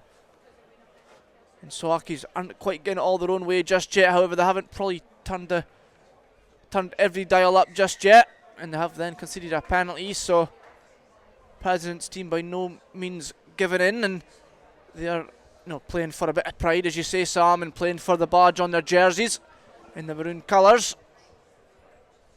And it's been recycled. They are in at the 22. Coming back out of it just to see a bit of depth, and they're playing with 6 men on the field at the minute as there is a player injured on the far side. So it's 6 against 7, and it's not what you want in a game of sevens. And they have then conceded a penalty, so now they've got to defend one man less. However, Accies just saying no, I think that's enough. Enough's enough in the first half, and just putting that one into touch to bring up the half-time score. It is half-time. Accies 19, President 7-0. So going well for Edinburgh Accies as they cruise towards the semi-finals, and they're in very good form as well. Let's go pitch side though, because joining Hugh Brown is, I think it's David Collins in fact. Yes, David Collins from Peebles. David, well done. You're through to the semis. Was that a tough game? Yes, to be honest, they were the second team we played weren't as good as Jed, but we just stuck to our own plays, and we just made sure that we're playing some sevens instead of just trying to front up and dropping down to their level. But all in all, we're pretty happy and we're pleased to get to the semis. I'll bet you are, because we were saying earlier that 3 of the big teams are out. Melrose, Kelso and Jed are all out, which is a surprise. Yeah, well, first game against Jed, our defence, we had 6 man flat up and we just chopped everything. They couldn't break the line, and even when they did, we scrambled well. And then as soon as we got the ball back, we managed to capitalise on the spaces and get the 2 tries to beat them. It was a good game, and I mean you're playing very well, Peebles. You didn't play. You were saying in your own tournament 2 weeks ago you weren't there. You missed it. Yeah, it was a shame we bowed out before the semi-finals at our own tournament. But hats off to Orkney. They came all the way down, and they've got some quick players and some tall players. So they're all in all they're a good sevens side, and they played well from what I heard. So. Next up it's Gala, and of course that's a preview of the 15s, because Gala in the same division now as you, having got promotion, of course.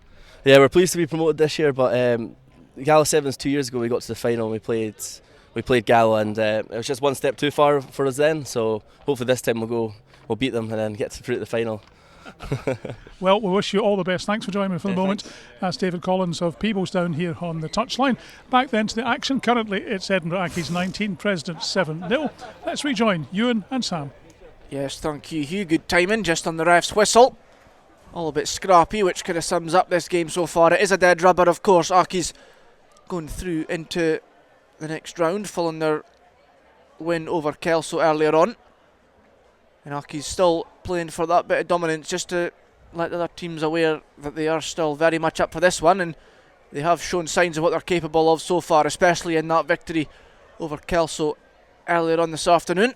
Not so much in this one, but it has been a lackadaisical affair in that Accies collision, player on player, between the two Accies men, as it kind of sums up how this game's went. And it looks like they're going to somehow find a way to the try line. I'm not quite sure how that all worked, but there was a bit of to and fro and a bit of a pass here, there and everywhere, and Accies are going to jog up towards the line and scoring some without sounding really negative. It has been a bit of a boring game of rugby so far. It has. I think even describing that run to the try line as jogging there was generous. That was an enthusiastic walk, really, more than anything there by the Accies player.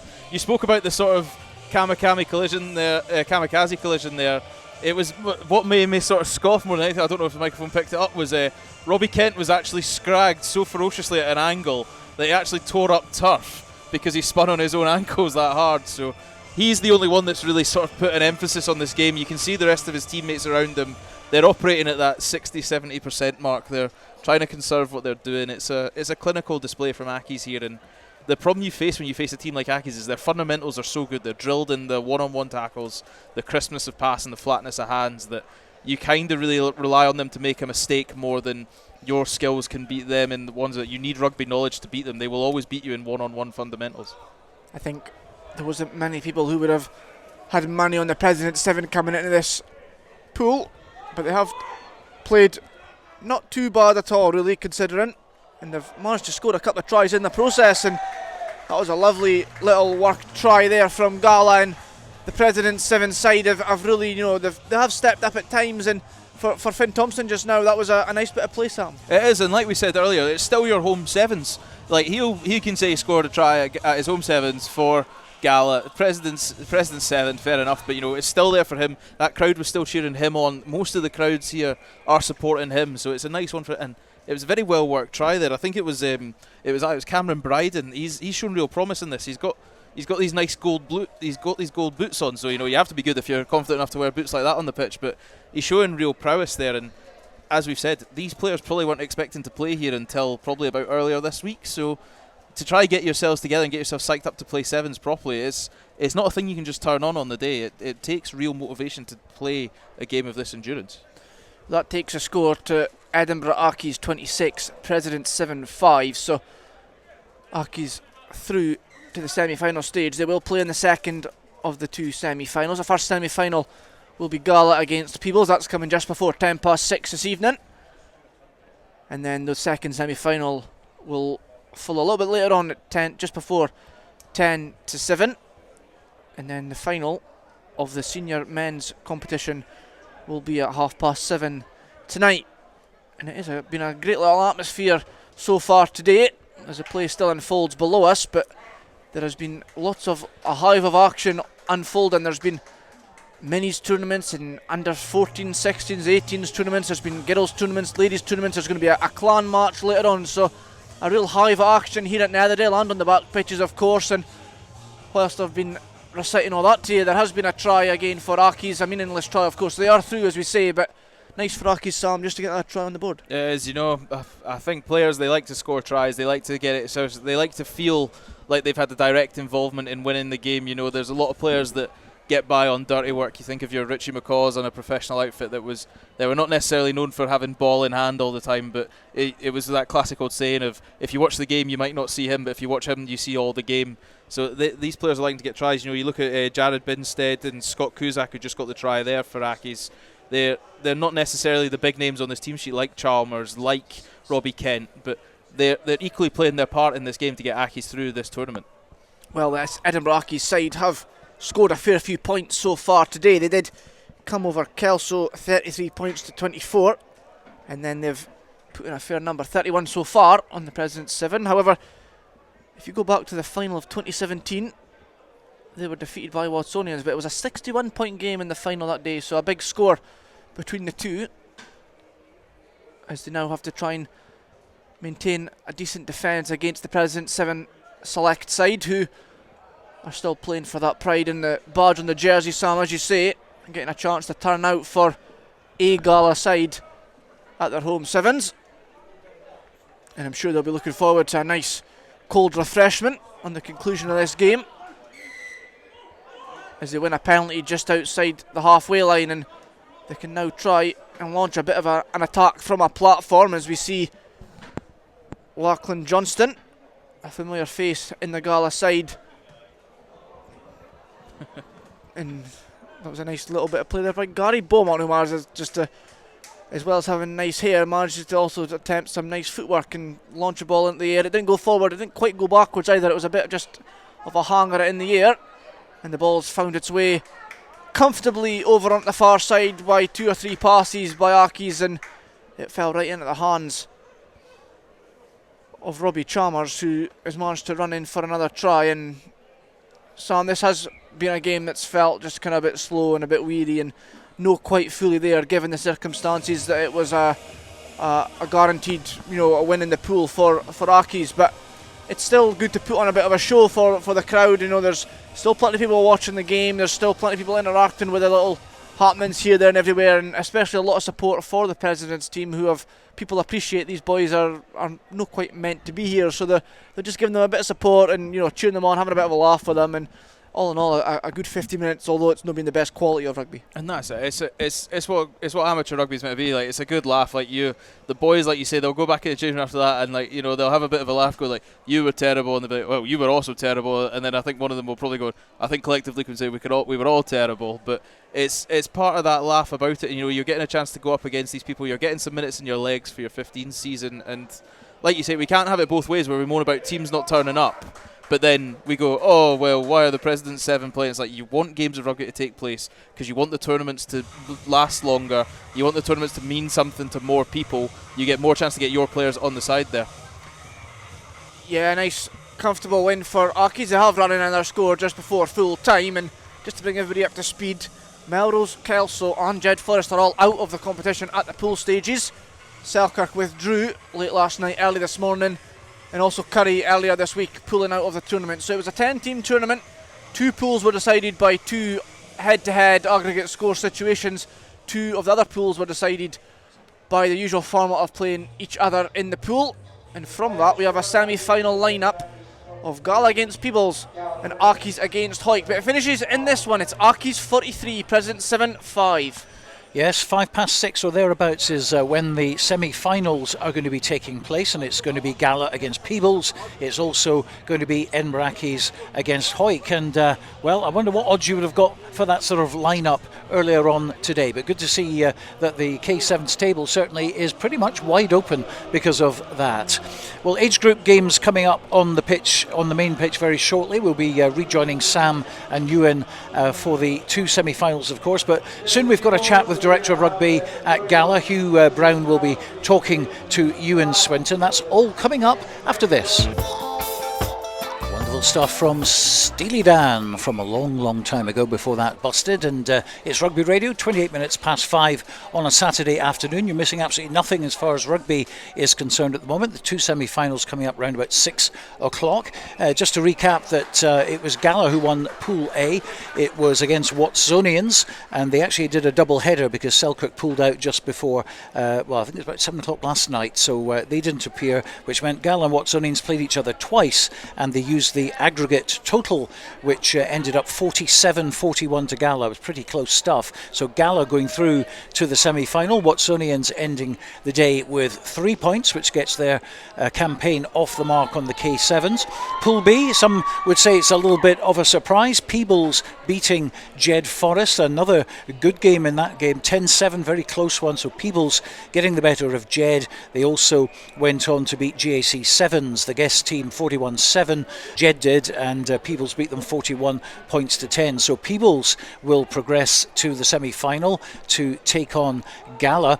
That's the first semi-final coming up around about 6:05. In Pool C, it was Kelso who lost to Edinburgh Accies in the crucial one. Both teams beating the President's 7, but Edinburgh Accies going through 33-24 against Kelso. Another tight game from earlier on. So it will be Edinburgh Accies in the semi-final, and they will play Hawick, who beat Melrose in another of those aggregates because Curry pulled out. So Hawick and Melrose played twice. Melrose went through to a 17-12 lead in the first game, and in the second game that was turned over, and Hawick win on aggregate 43 points to 31, fielding some of their big names as well, Kirk Ford in there, and Gareth Welsh, and a few others as well. So that's how they line up. That's all coming up a little bit later on. We've also got an interview with Ewen Swinton, the Director of Rugby from Gala. Dale Clancy will be talking about the new Premiership season, and we're also going to be having a word with the Peebles head coach. Oh, that was rather nice, wasn't it? Britney Spears from the film Summer Breakers, I think it's called. Dreadful film, but good soundtrack. And that was Britney Spears. Before that, you heard Haitian Divorce from Steely Dan, and a little bit of Busted as well. Well, we're going to go down pitchside again, because the Director of Rugby at Gala is Ewen Swinton, and he's now talking with Hugh Brown. Ewen, nice of you to join us again on Rugby Radio. Always good to talk to you. The 4th year of Maroon'd at Gala. How's it going? It's going well. We've had some really exciting ties. We sadly lost a couple of teams late on, couldn't be helped. But one of the results of that has been that we've had two-legged ties, both of which have gone down to a single score. So very exciting, and in the Gala case, just a wee bit too exciting for our liking. But the right result in the end from the Maroon point of view, the Gala Maroon point of view. But yeah, it's all going well. The pitch has been well occupied with some really good rugby. One or two big scores, but not too many. We're now standing watching the Clan play, and what a fantastic thing for these guys to get a runabout in Netherdale, and they're thrilled they get a medal at the end, and yeah, it's a great day out. But no, it's all going very well, thank you. You mentioned the teams that pulled out. How disappointing is it that Selkirk, for instance, pulled out very late on? Well, it is disappointing, Hugh, but it's disappointing for Selkirk as well. I think it's too easy to be judgmental when these things happen. The Selkirk guys tried very hard to pull a team together. They are playing a 15s match today, and I guess there's a judgment call to be made there, and it's been made in both ways. But I know that Selkirk had a heavy commitment to that 15s match. There was a cup involved, so perfectly understand the situation. Selkirk did not want to call off from these sevens today. They wanted to have a team here and be playing, so it's disappointing and it's difficult, but I think we're all borders together, and let's not be too judgmental. Curry called off on Thursday night. I've been reading about 70 players training, so I don't know what their situation was, but again, I'm sure it's an excellent club, Scottish champions. I'm sure that they didn't call off without good reason. This is a difficult day for some to come to sevens, there's no doubt. It's always difficult when you're an invitational team, and in fact you're not even part really of the Kings of the Sevens. You're here by invitation. 2 weeks ago we had Orkney at Peebles, and they played really, really well, and they were a very good team to have been invited. But you know, the likes of Curry, you're right, the champions, but you'd have thought because of that, because they've agreed to take part, they'd have found a way of sending 7, 8, 9 players. I think if the determination amongst their playing staff had existed to be here, they would have been here, Hugh. It's again, you know, I don't know. I'm really reluctant to be overly judgmental about a situation that I don't fully understand. Yeah, Scottish champions, 2 weeks away from the league season playing. They probably they almost certainly have a warm-up game, certainly for the first 15, but they did very well with a less than full strength team at Melrose. I suspect it was definitely a less than full strength. They were playing 15s on the same day, and they managed to make that. So yeah, we'd like to have seen them here, and I think the essence of it is that if you feel you're not going to be able to make it, it really would be better to say at the outset, and that would be accepted, and we could arrange things around it more satisfactorily.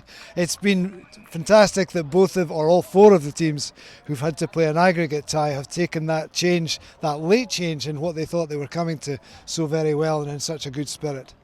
Now, this competition is played as a pool, and of course some of the sevens are played as knockout. Which do you prefer? Personally, I far prefer knockout. I think that it's been interesting to watch the way things have gone. I mean, both Gala versus Watsons and Hawick versus Melrose, the ties went two ways. So who knows what would have been the result if it had been a single tie. I would have knockouts. It would be difficult today with so few teams here. But for me, in terms of the general sevens development, I would go strictly for it, or straightforwardly, as much as possible to have 16 teams playing, or as many as close to that as possible, and I would have a knockout. If we had Orkney coming down from the islands to Peebles and had been knocked out in the first round, that would have been a big afternoon socially for them, and I'm sure they would have enjoyed it, but it would have been disappointing in terms of how much rugby we saw from them. There are arguments both ways, but for me, knockout. Now, rugby seems to be all year round now. It never seems to stop. There doesn't seem to be a break even over the summer months. And here we are in August. We've had the Peebles Sevens a fortnight ago, Maroon'd Gala now in August, and now we've got this 8-month break for the Kings of the Sevens. There has to be something done about that. Surely, it's not a good format for a tournament of two games, 2 tournaments, and then 8 months off. The whole Sevens programme has been exercising minds to a massive extent over the last year or two, I'm sure forever. To be honest, in essence of what you're saying, I was thinking about that just this morning.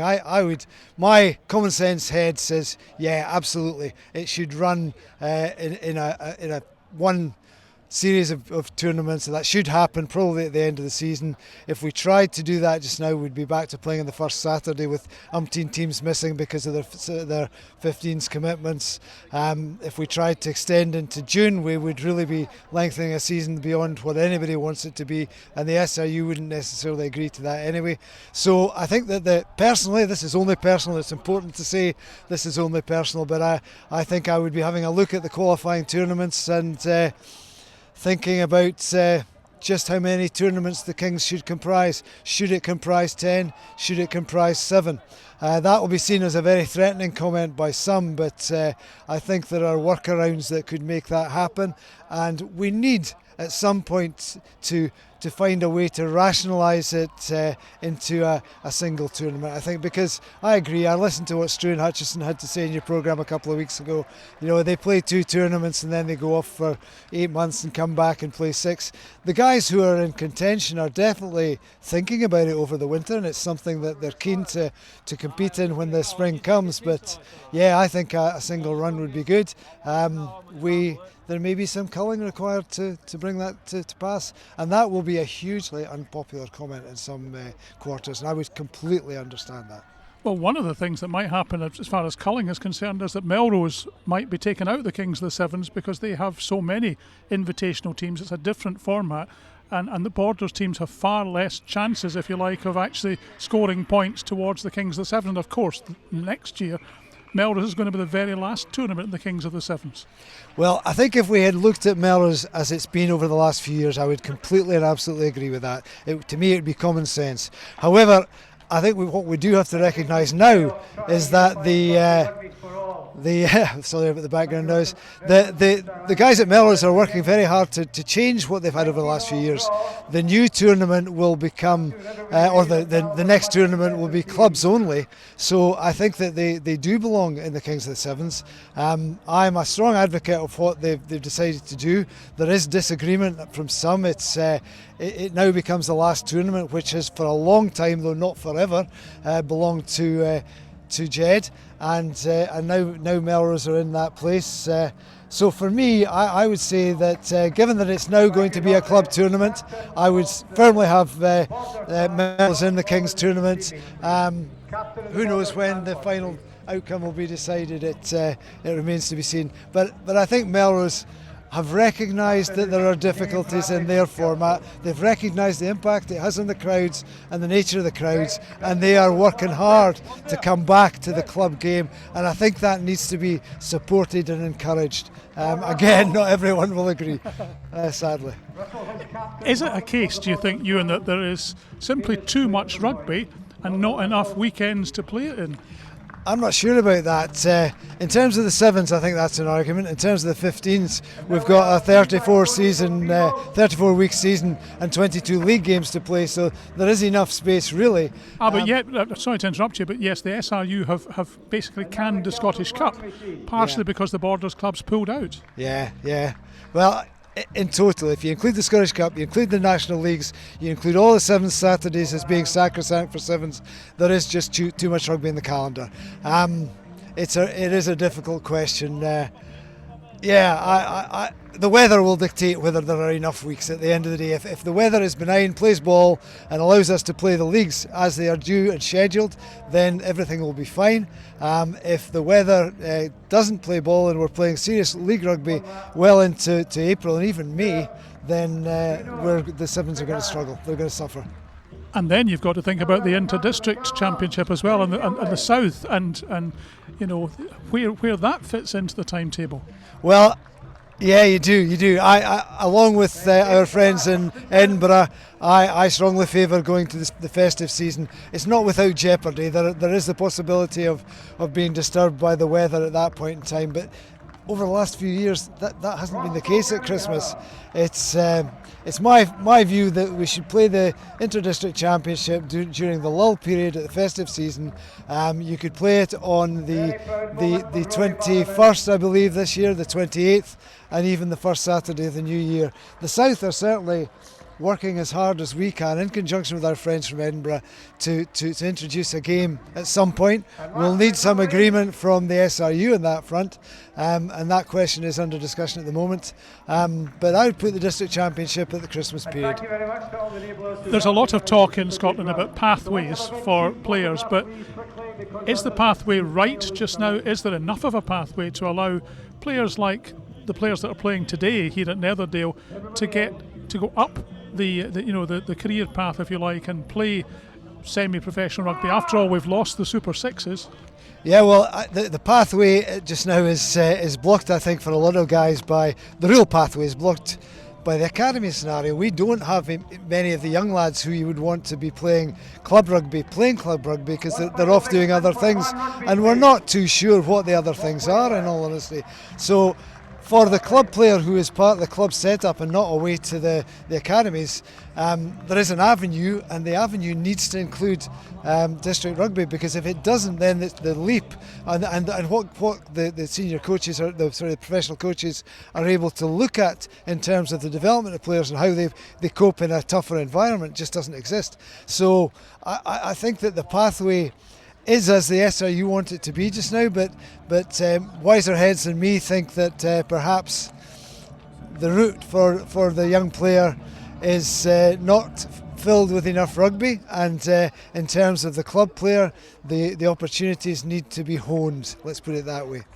One of the great things about Maroon'd Gala, and it's congratulations to you and the rest of the committee for organising, is the number of young people, youngsters that are actually getting to play here at Netherdale this weekend. Yeah, well, I remember as a young kid getting the chance to play on the big pitches, as it were, was always fantastic. And I think one of the things that's so easy to not register is when the girls come on here, when the under-16s come on here, when the clan come on here, when all of the youngsters and people who don't routinely get to play on senior pitches stride out onto this pitch with hundreds of people around. It is a massive thrill, and years later in their lives they'll relate that story. So it is sorry about the noise again.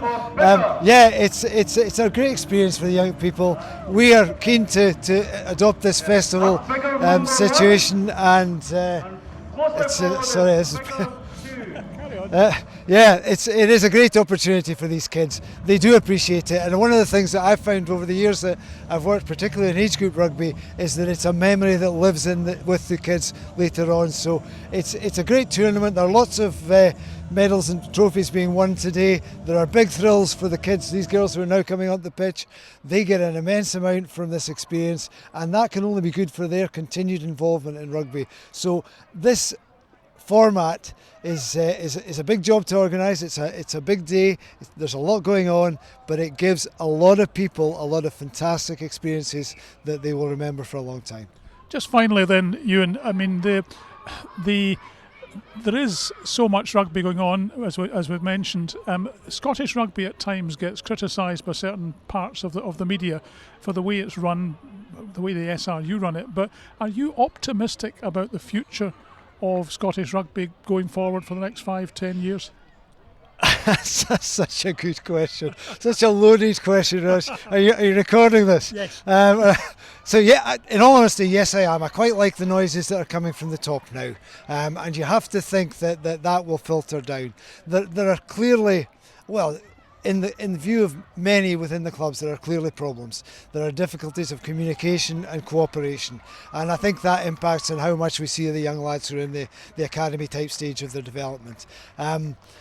However, for me, we're starting to hear common sense being uttered from on high in Murrayfield, and you have to hope that filters down, and that we do see more of the developing youngsters having time in club games and getting a chance to take hits and be involved in meaningful, hard, competitive rugby that will help them to develop in conjunction with their work with the academies and the SRU. So I think you have to be optimistic. You have to be charitable in terms of how you view how things are going.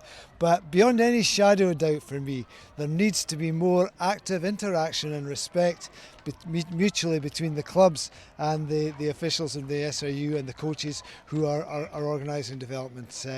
We need to be talking to each other, and if we're not, then my optimism is perhaps slightly lessened. But no, you've got to be optimistic. Scottish rugby's got a lot to offer. There are lots of talented players in Scotland. They develop at all sorts of different rates. Some are going to come through the club scene, particularly forwards, you would have to think. Lads who are away and don't develop until they're in their 20s need a chance. Provided we're all listening to each other, I'll stay optimistic. I'm always optimistic. It's always going to be rugby, isn't it? You are always optimistic. Always a delight to speak to you. Good luck with the rest of today. It looks like the rain's coming back on, sadly, but and you're announcing as well today. You're more than one hat today, Ewan. Yes, indeed. I'm going to go and make sure that the announcements are no longer shouted in the way the way they've been over this interview. I'm going to kick a backside or two. Well, thanks for joining us live on Rugby Radio. Ewan Swinton, the Director of Rugby here at Netherdale. Thank you very much indeed for joining us. Thank you to Hugh and Ewan Swinton, who was certainly put through his paces by Hugh there, who doesn't mince his words, but a really good interview. Thank you much indeed for that. And another one from Graeme Paterson of Peebles, head coach, who'll be joining Hugh very shortly. This is Rugby Radio. Rugby Radio. I'll never tire of hearing a bit of Leonard Skinner right here on Rugby Radio. It's 6 minutes to 6 o'clock. And we're going to go down pitchside again, because after attacking Ewan Swinton, the Director of Rugby of Gala, Hugh Brown has now set his target on the Peebles camp. Graeme Paterson with you. I do, and as I was saying, I'm always very kind to my interviewees. Haven't I, Graeme? Oh, of course you are. Yes, absolutely, absolutely. Right, what's the first hard question I can ask you? No, seriously though, Peebles, through to the semis, you must be delighted. Yeah, absolutely. I mean, it was a very hard fought tie against Jed, which was always going to be the kind of tough one, I think, in our pool. But I think what our boys did, the defence won us that game. And we kind of stopped Jed playing their kind of expansive sevens game that they like to play, and are very good at it. But our guys really fronted up today, so that was the key to that game. And then it was about getting through that second one there. Absolutely. Now, we'll come back to the semi in a moment, but I want to talk about 2 weeks ago and your own tournament at the Gites, because they couldn't get out of the second round, sadly, Peebles. But, Orkney were a really good team that you invited to come, and a very interesting invitational team, and they did the business, didn't they? They did, and Peebles have got a strong connection with Orkney, having sent teams up to Orkney for a number of years now. So the connection's there. They've been down once before, and they were value for money, at our tournament. They obviously beat us, and then they showed up well. They were a physical side, really, and they were committed. They came down on the Friday, they stayed in on the Friday night, and they were there to play rugby, and that's what they did. So it was great to see a different team playing in the sevens, which is always good to see. Somebody who's in a club team that's come down from a long way and enjoyed themselves. Absolutely. Now, today, the good news for you is that 3 of the top teams from Peebles 2 weeks ago are out. That is Melrose, Jed and Kelso.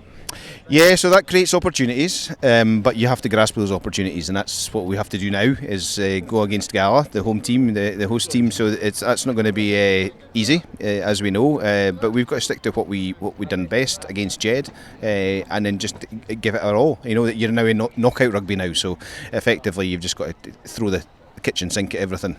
And I was saying to Angus Dunn, the skipper of Gala, that it's actually a preview of the 15 season. Of course, with Peebles having been promoted, you'll be playing Gala in National League 1. Well, that's right, and Jed as well, earlier on this afternoon as well. So, yeah, familiar teams and familiar faces that we'll get to know pretty well, I would imagine, over the next 8 months or so.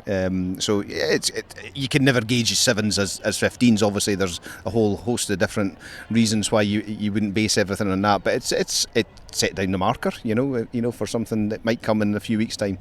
Do you think you can beat Gala? Yes. Today? Yes, I do. We can beat them. It's whether the guys go out and actually, if we get a good performance, there's no reason why we can't beat them. And I'm sure, the Gala coaches and the players will be saying exactly the same thing. And what are you thinking about the season ahead then in 15s? What are Peebles' ambitions in the National League One? Well, I think we're realistic, and we know it's not going to be an easy year. We knew that when we got promoted. It's you stepped up a level, and with the restructuring and how the teams are going to drop out of that league as well, it's going to be tough, So we know that, but we're just going to go out and give everything that we can.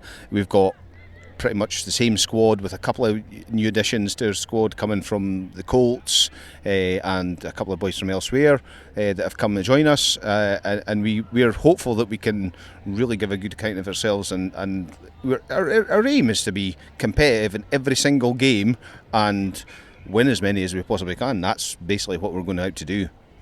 And we'll find out in a couple of weeks' time how that goes. Yes, indeed. A tough one to start Stirling away, which by all accounts will be a very tough ask.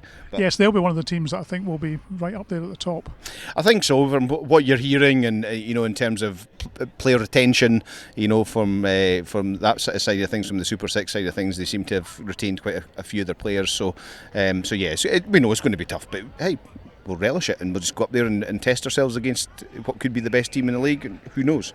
We're shortly going to be having the first semi-final. We're trying to play catch-up, I think, down there as far as the organisation is concerned. It's going to be Gala against Peebles in the first one, Inbrackies against Hawick in the second semi-final, and as I said earlier, and we'll bring Ewen in here, a kind of a lineup that you wouldn't have expected, for the two semi-finals today.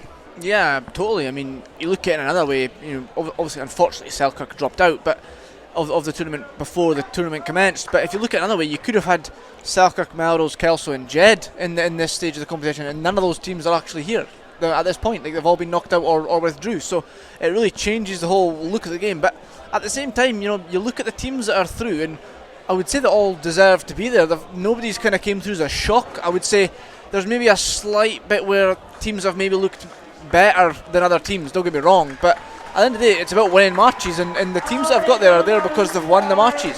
Yes, absolutely. And Sam, you'll agree with that as well, I'm sure. Yeah, and exactly what Ewan was just saying there too, but also what Angus Dunn said when he was talking to Hugh Brown. The stipulations might have changed, and the way you thought your day was going to pan out has changed, but it comes down to it. You have to win 2 games of rugby to get through, and we saw that especially with Gala against Watsonians when they thought they did it in the first game, had a 20-point lead. They went into it, and at one point it was down to as little as 8 points, and they thought, oh no, we're still in this here, there's a real chance we could go out of our own tournament.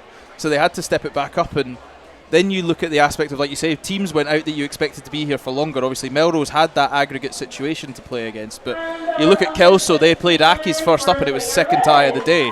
And then once after they lost that game, like we said on air during the live commentary, when you were looking through the fine-tooth comb, like combing through the rows with a fine-tooth comb, you'd found out that actually the only thing Kelso could do was make sure Accies didn't go through. They couldn't then get back on top of them and go through to the semi-finals themselves. So it was a real stipulation where, although it was a pool format, you kind of saw that you had one game in the pool stage that you had to win, and that was effectively your knockout game. So for example, it was Accies versus Kelso, it was Peebles versus Jed, and it would have probably been, for example, a Selkirk Gala game if Selkirk had turned up today.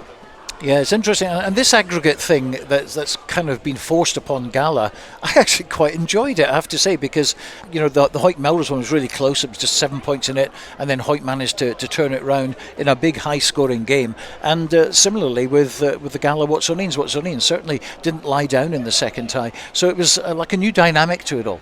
Yeah, it was something totally different. We ought to kind of learn about it quite quickly with the way things got changed and put on us as a media team. But no, I think the way it worked, and the way once people were familiar with the situation, it actually became quite exciting. And in none of the two cases was it a case of one team ran away with it in the first game and then the second game was boring. They always had that little bit of feeling that it was anybody's game. So not only for us as supporters watching what was unfolding, for the teams themselves. They were involved in a minimum of 2 competitive matches, and really at this stage, when the 15 season's beckoning and when training's been ramped up, I don't think you can ask for much more than that. And despite there being unfortunate cases of people pulling out, it's not affected the teams who have dedicated players to come and play here, which is a great thing, because we've been here before a couple of years ago where there was questions over the playing quality because teams were sending really poor quality players because they had other games to fulfil, and today that's not been the case. I mean Kelso, they had a game last night and they managed to send a decent team, and other than the fact that they got just narrowly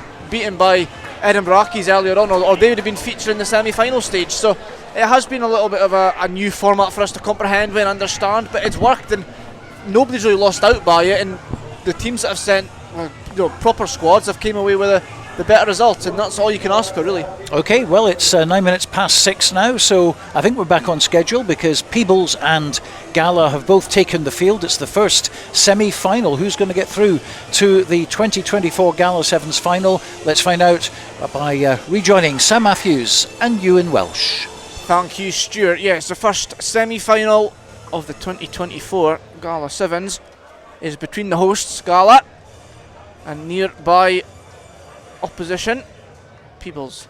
And it looks like it's going to be Gala to get us underway. Gala came through a pool stage that should have included Selkirk and Watsonians, but given Selkirk pulled out, it was a two-way battle between Gala and Watsonians, and they competed in 2 matches, and Gala came out on top with the aggregate score. And for Peebles, they had to come the harder way. They had to get past Jed Forest, and they did so in the first game in the afternoon, before then comfortably beating the GAC Sevens Invitational side. And that's the routes to get to this point so far. And in the early stages of this semi-final, it's been all Gala, but now Peebles have an opportunity just outside their own 22 to launch a bit of an attack, but the scrum goes awry, and now Gala have an opportunity to try and catch Peebles unawares here, but then they concede a penalty, and clever play by Peebles, and it was Roddy Guinea that managed to just take a quick tap of that penalty to try and catch out Gala just inside their own 22. But Peebles have shown that they can play clever running rugby, and that's how they managed to get past the likes of Jed Forest earlier in this competition. And clever bit of play there, but James Dow just ran into the Gala defence, and now Gala can attack, having won that ball over, and Ben Gill manages to take on 2 defenders before giving the pass out to Tim McCavanagh, and then back into Gill, and in the corner will go Ben Gill. And Sam, that's a start that Gala would have wanted. Yeah, Peebles had the ball, but they never really got anywhere with it, and then when Gala got the ball back, they managed to really exploit that defence. No, exactly that, right, you say it. So straight from kick-off, Gala got there, got the pressure on, resulted in a knock-on, challenged the scrum intently, managed to win it back. Good covering play by Roddy Guinea to win a penalty, but as you said there, it came out and it all compounded with James Dow trying to run out of his own 22. He slipped as he hit a tackle. That resulted in an arm getting in, ripping the ball. And then, as you said, you've got Ben Gill, obviously South credited, really high potential player, really talented. And you've got Tim McCavanagh, who's great at keeping those arms free in collisions. He watched Ben Gill do the wraparound, shifted it from right hand to left, attacked the far side away from this stand side, and he got in the corner, getting Gala on the board nice and early. And as we always say in Sevens, it's so much easier leading than chasing a game. And then Harris Rutherford as well, just unfortunate with the kick to get him up to 7, so it sits at 5-0 to Gala. Well, that was one of the benefits, I suppose, for Peebles. A little win they can take was that the try was in the corner, and it could come down to little things like conversions at this point, where you expect the scores to be a little bit narrower than some of the pool stage games. As Gala gets back underway and immediately win the ball back, so Peebles not having the best of luck so far in the opening stages. 2.5 minutes played of this first semi-final, and then Peebles again. That's the second penalty they've won from the situation like that. Again, I think it was Roddy Guinea, who you spoke about earlier, Sam, and it was him that won the penalty there. He is. He's a very talented player. Obviously, Scotland under-18s. He traditionally plays in the back row, can do a shift in the boiler house as well, but very dogged on the ground. He always looks for an opportunity. He's that great cling-on second tackler there that's straight in for the jackal position, and obviously in Sevens with less bodies to congest with, he gets his reward more often than not. Well, 2 or 3 phases have passed since that penalty was won, and Peebles have not managed really to break down this defence or get over the gain line as such. And Gala, great defensive work, and they've turned the ball over in a really dominant way there, and now Gala can launch an attack of their own and try and catch Peebles unawares on this defensive side as they come towards the stand side. And Nice bit of play there. Harris Rutherford takes on 2 of the Peebles defenders. And now man against man, Gala try and get past the defence of Peebles, and a nice running rugby play there by Angus Dunn before he eventually gets brought down. But a couple of missed tackles there by Ewan Hunter means that there's an open space, and it looks like McCavanagh is going to go in again. McCavanagh with a try there. He was a key part of the first try before giving the pass to Gill to get over the line, and he scored that one. And Sam, there was a couple of mistakes there on the People's side that probably could have stopped that from being a try. There were. It was very lackadaisical defending. What I really liked was Angus Dunn. He did a great run of making sure that Ewan Hunter had to constantly turn his shoulder to keep him face on. And when you can do that and you can get right in that blind spot of the defender trying to tackle you, you basically guaranteeing you're going to win the collision if it comes to that. But then not only he had Ben Gill outside me, he had Tim McCavanagh as well, and they just ran it. But what I found most interesting, and that try might have actually been detrimental to Gala, because it's resulted in Angus Dunn and Ben Gill walking away rather sluggishly, and Ben Gill immediately started waving to the touchline as if to signal, I need a break here at least. So something might have just gone a bit awry for the sake of 5 points there, but it will be interesting to see how they marshal that. And sure enough, I see Angus Dunn and Ben Gill both jogging over to the sideline just now. Yeah, they've both played key parts in establishing this 10 points to 0 lead after 4 minutes and 45 seconds, going by the big electronic scoreboard in the corner of Netherdale. They've been subbed off. That's a huge hit by Fraser Wilson, formerly of Hawick last season, now signed for Gala and looking to help them in their National 1 season starting in a fortnight's time.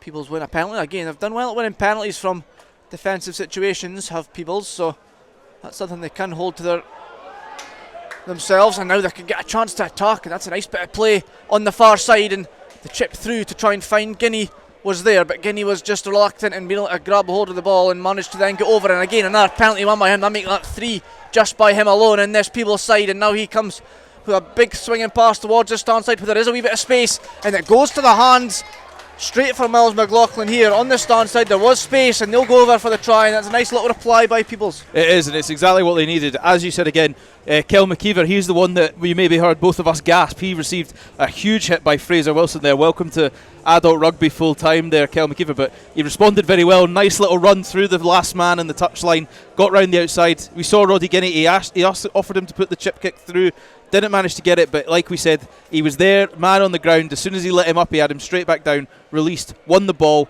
large pass. James Dow, who's great on that outside centre channel, just calm, composed, sent it to the man outside him. He knew he didn't have to try beat anybody, get the points, that's what mattered. And it's now Gala 10, Peebles 5, but great resistance and defensive play to work your way up the pitch by Peebles there. A real lesson in defensive progress. Yeah, 6.5 minutes played here, so 30 seconds left of the first half.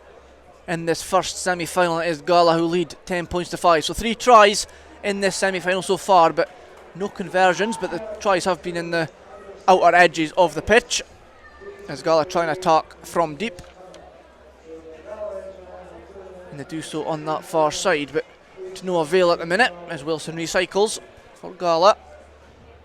Just looking to hold off until there's a wee bit of space, not try to use too much energy. They have got the 5-point lead, but that could easily be changed as the ball was passed there by Rutherford into the hands of Wilson, but it was just knocked on before he could really get a grasp of the ball, and that means that that'll be the whistle for half time. And at this point it is Gala who have a little bit of an advantage. They lead by 5 points, but that's not much of a lead in sevens. And Sam, what do you make of that first half? I think it's a great first half for both sides. I think they've both shown that they can be a real threat. I'd say definitely Gala's more attacking prowess has shown through rather than Peebles, but vice versa. Peebles have definitely looked with more confidence without the ball. They look happy to absorb a tackle, absorb a collision, and get back in there and try win it over and really capitalise on it. So interesting on how you'd view it. You know, both coaches will go into that. Obviously, the Gala sort of set up there. You can see they're talking a bit more about possession. He's pointing towards corners, the coaching outfit, trying to make sure that he sort of shows the team what pitch they have available. You know, Netherdale's a huge pitch. Use that to your advantage. Make your opposition run around, especially when you're trying to conserve a lead. And at the same time, I see Graeme Paterson a lot less animated. Donald Anderson and Greg Rayburn in there as well.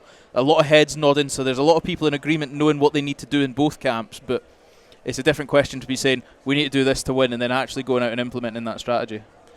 Well, this is a replay of the final here 2 years ago. That's one of Peebles' best runs. here at the Gala Sevens, and they'll be looking to reach that final again there. They've played some of the better rugby in this semi-final so far, Sam, and do you think that they'll be really looking to try and target some key areas of the pitch, or are they just going to say, look, just give it your all, lads? I think they'll be looking to sort of utilise player attacks rather than where they will. You see players like Roddy Guinea, Ewan Murray's came on the pitch for Peebles, both two more of your burlier players. Finlay Collins is on as well. Traditional back row players. It's ironically something Gala did last year on the Sevens circuit. Gala brought a lot more forwards with them, and they looked to target breakdowns, they looked to target lazy collisions in terms of where the attacking team did not bring support with them. They would target there, so it might be a case of the Ducks. Obviously, you've got like Russell Kerr, Richie Mitchell, Wilson, sort of lighter players on the Gala side. So it's going to be a real case of sort of pace versus power, I think. Yeah, we've seen the restart there, and Glenn McCrum hoisting Jack Niven into the air. And Gala had the ball won back, but now it's been in the hands of Peebles, who've won another penalty, and the penalty count has went up as Peebles then go again down that far side. They try to catch him unawares, and they're going to concede a penalty. Will it be a penalty try, I wonder, because it was a really up round the neck tackle there by the Gala defender, and it is going to be a penalty try and a yellow card, so that changes the game massively. As we talked about, Sam, it can change in a matter of seconds, and that really does change the game. It has, and it looks like Harris Rutherford's the one that's received the yellow card. I think he was maybe hoping of the take the foul, take the penalty, stop the try, give your team a second chance, but it seems to have just compounded. I think a bit of back chat there probably didn't help their decision. I saw a few Gala players indicating that there may have been some foul play earlier, but you have to take what you're given, and at the same time, if you're going to try and manipulate the rules and be as cynical as you can, you have to accept the consequences. So now it's a case of damage limitation, but a poor start for Peebles to try capitalise on that by giving away a penalty right from the kickoff. So now Gala have the ball in their possession. They'll try to milk out this minute while they recover a player. Absolutely, but they do trail by 2 points, so they know they need to get points on the board if they have to reach their own final. And that's a great bit of individual play there by Gregor Collins on that far side. He wrestles away with some of the Peebles defenders, but just couldn't quite get past them enough to assert towards a trial in. But now Gala recycled towards this side, and Niven was able to give the pass into Fraser Wilson after dragging in two players, and that's sometimes all the space you need in a game of sevens, and it is enough to send Wilson in under the sticks, crucially, for what you would imagine will be a 7-pointer, Sam. It is, and it's a great play by Niven there. How would you say there? You've got don't know what I'm trying to get to the point across there. Yeah, sorry. So Fraser Wilson gets his name on the score sheet there with the try, but it's all Jack Niven. As you said, you're already a man down. Space looks so vast, especially between the passes. Getting that in, but having the sense to angle these runs, absorb players in, and keep your hands free makes such a difference for you in how you can operate as a team. Knowing you have those dynamic playmakers, it makes everything seem a lot more possible from anywhere on the pitch. So a great play by Jack Niven there to get his team back in front, and as you said, a well converted conversion as well there by scoring underneath the sticks.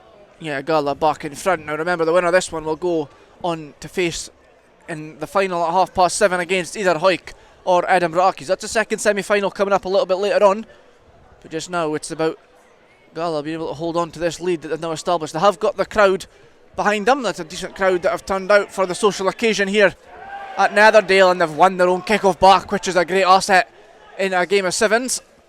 And now they can try and maybe build on this lead they've got with the momentum behind them. And now a great bit of running rugby again. We've mentioned him a few times. And Gregor Collins, a great bit of individual skill. And Sam, we've talked about it a few times on Rugby Radio, how crucial it can sometimes be to have just a little bit of individual skill asserted into your team, and that's what Gala have got through a couple of players. But I've been very impressed with the individual ability shown by Gregor Collins this afternoon. I have. Gregor Collins has really impressed me, but also in telling it, what was that? From the kick-off, it was Angus Dunn and Ben Gill. Both came off early with an injury in that first half. They've come back on. Angus Dunn wins the kick-off. Ben Gill gets there to secure it, fires out a crisp flat pass, 2 more passes on. Gregor Collins stands up his opposite man on the far side of that pitch, casually trots back in under the post, and once again, another easy converted kick, or converted try, sorry, I should say. So, you've won your team 4 points there by being clever with your runs. Yeah, Gala will be hoping that now that they're getting back up to their full strength 7, they can hold on for the next 3 or 4 minutes and see this one out. They do have a 12-point advantage, and they would be sickened if they were to lose it at this point, given their home advantage as well here at Netherdale, as we see Hawick going out on the back pitches to warm up for the second semi-final, which will come at just after 7:15 this evening. But Gala the ones with the hands on the ball again, although there is a knock on there, so Peebles can try and capitalise a bit of a counter-attack. Ball ends up hitting the referee in the face, so it's definitely getting brought back for that knock on now. And Sam, if you were in the Peebles squad, maybe as a leader in that Peebles squad, what are you trying to say to the boys at this point? Well, the first thing I'm doing is I'm asking Kel McKeever to stop having to go at the ref after you've just won run a scrum, because he was looking like he was really debating turning it over there. But you'd be wanting them to keep the ball in hand. James Dow threw it away. They're trying to score a try, and there's still time on the board. It's not over until the whistle blows, especially in sevens. So it's not an unassailable lead. It's 12 points. That's 2 converted tries. And we've just seen how quickly Gala have got 2 of them. And you have to have the belief in your team that you have the same talent to do that. Well, Peebles have the put in at the scrum. And Rio Batia's won it back for his men. And then recycles. And James Dow takes 2 players to drag him down. But he was unable to get the offload away, which would have sent the winger flying down that far side of the Netherdale pitch. Another penalty one for Peebles. That must be up near double figures just in this tie alone for penalties won. So that's something they definitely can take away from this. There's a bit of a breakaway now, and it's Jordan Charters who got away from the players, but Gala have won it back through just picking up the pieces of a bit of a mess created by Peebles when it didn't need to be made. And now Gala putting on the afterburners a little bit when there's space, and Rutherford making up for the yellow card by putting a little kick through. Was he able to get there? No, the referee says he wasn't. It'll be a goal line dropout. 22 dropout rather. The referee changed his mind, and rightly so, as Rio Baccia is going to take it and ushered on by the coaches to hurry up, given that there is only a minute left on the clock, and they do trail by a little bit as the kick is sent down the pitch by Roddy Guinea, one of the standout players for Peebles today, that's for sure. And then straight over the ball to try and win the penalty, but it's been knocked on by Gala, so Peebles will have the put in the scrum, but it's almost just the clock's just ticking away too quickly for Peebles, Sam. It is, and they'll be hearing it in the back of their minds. They'll be hearing the seconds tick away for themselves. It's a case of Jordan Charters gave that ball away. I say gave that ball away. He threw it back to try keep the play alive. Unfortunately, it went to the hands of Russell Kerr, not who he was wanting, but they just need to slow down. They'll want to try probably from the next 3 phases to try and give themselves some belief, but as we say, we look at the clock in the top hand of the scoreboard. It's slowly ebbing away from them now. They need to get a score quickly if they want to continue in this tournament.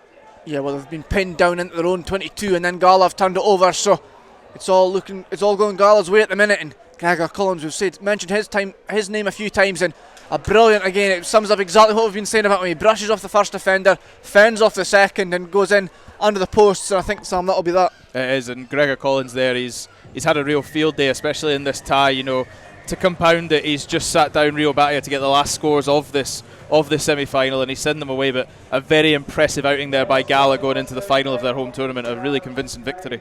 Yeah, Gala coming out on top in that one against the nearby rivals Peebles, who they will go on to face in National 1 this season when it comes to 15s, but they now progress into the final, and that'll be between the winner of Hawick and Edinburgh. He's coming up a little bit later on, but it finishes in the first semi-final. It's Gala 29, Peebles 12. Earlier in the week I hooked up with Dale Clancy because he's in Hexham today at yet another wedding. I think he must survive on wedding cake, that man. And of course I wanted to go over the new league season with him, which starts on August the 31st in a couple of weeks' time. It's certainly going to be very exciting and an interesting one as well, not just in the Premiership but in the other 4 divisions as well. Yeah, it looks like in terms of the sponsorship there's a bit of continuity. Obviously a big launch the other week there for the national team, and filtering down to club rugby in the club pyramid. But yeah, it's going to be a huge season ahead. Obviously big changes in club rugby after the culmination of Super Series and Super Rugby. Now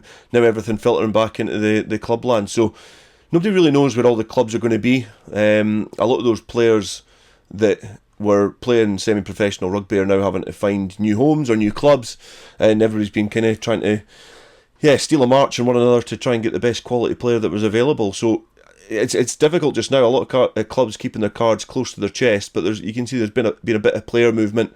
I think we suspect Ayr and Heriots are going to be pretty strong, and for Borders clubs I think it's been difficult to try and retain the amount of players that were playing in the south of Scotland in this area. But yeah, all the clubs have been looking to try and bite off a little bit that the Southern Knights had. So yeah, big interesting season ahead. What do we know so far? Because you mentioned that the clubs are keeping their cards fairly close to their chest, which is fair enough, and there will be a big unveil very, very shortly, certainly in the coming couple of weeks before it all starts on August the 31st. What can you tell us that you know for definite? I could nothing. No, in terms of definite, you can see some of the impact that's happened from, Super Series. I think Kelso have recruited pretty well, not just in the playing front, the coaching front too. Obviously, Nicky Walker, who was at Watsonians, has gone to Kelso. Dan Gamble, I believe, has gone to Kelso. And I think that's a real sign of where Kelso are in terms of what they done last season, which was remarkable, to what they want to do. They want to be in Premiership competition for a long time. A lot of rumblings going on with the likes of Melrose and Selkirk as well. Obviously, Jack Fisher and Corey Tate going to Selkirk. Corey Tate playing in Peebles Sevens the other week there for the Suitors. So they've been able to recruit some players, but I think across the board, a lot of the clubs are finding it really difficult to recruit in some key areas. Like the front row is going to be really difficult. Real quality 10s as well.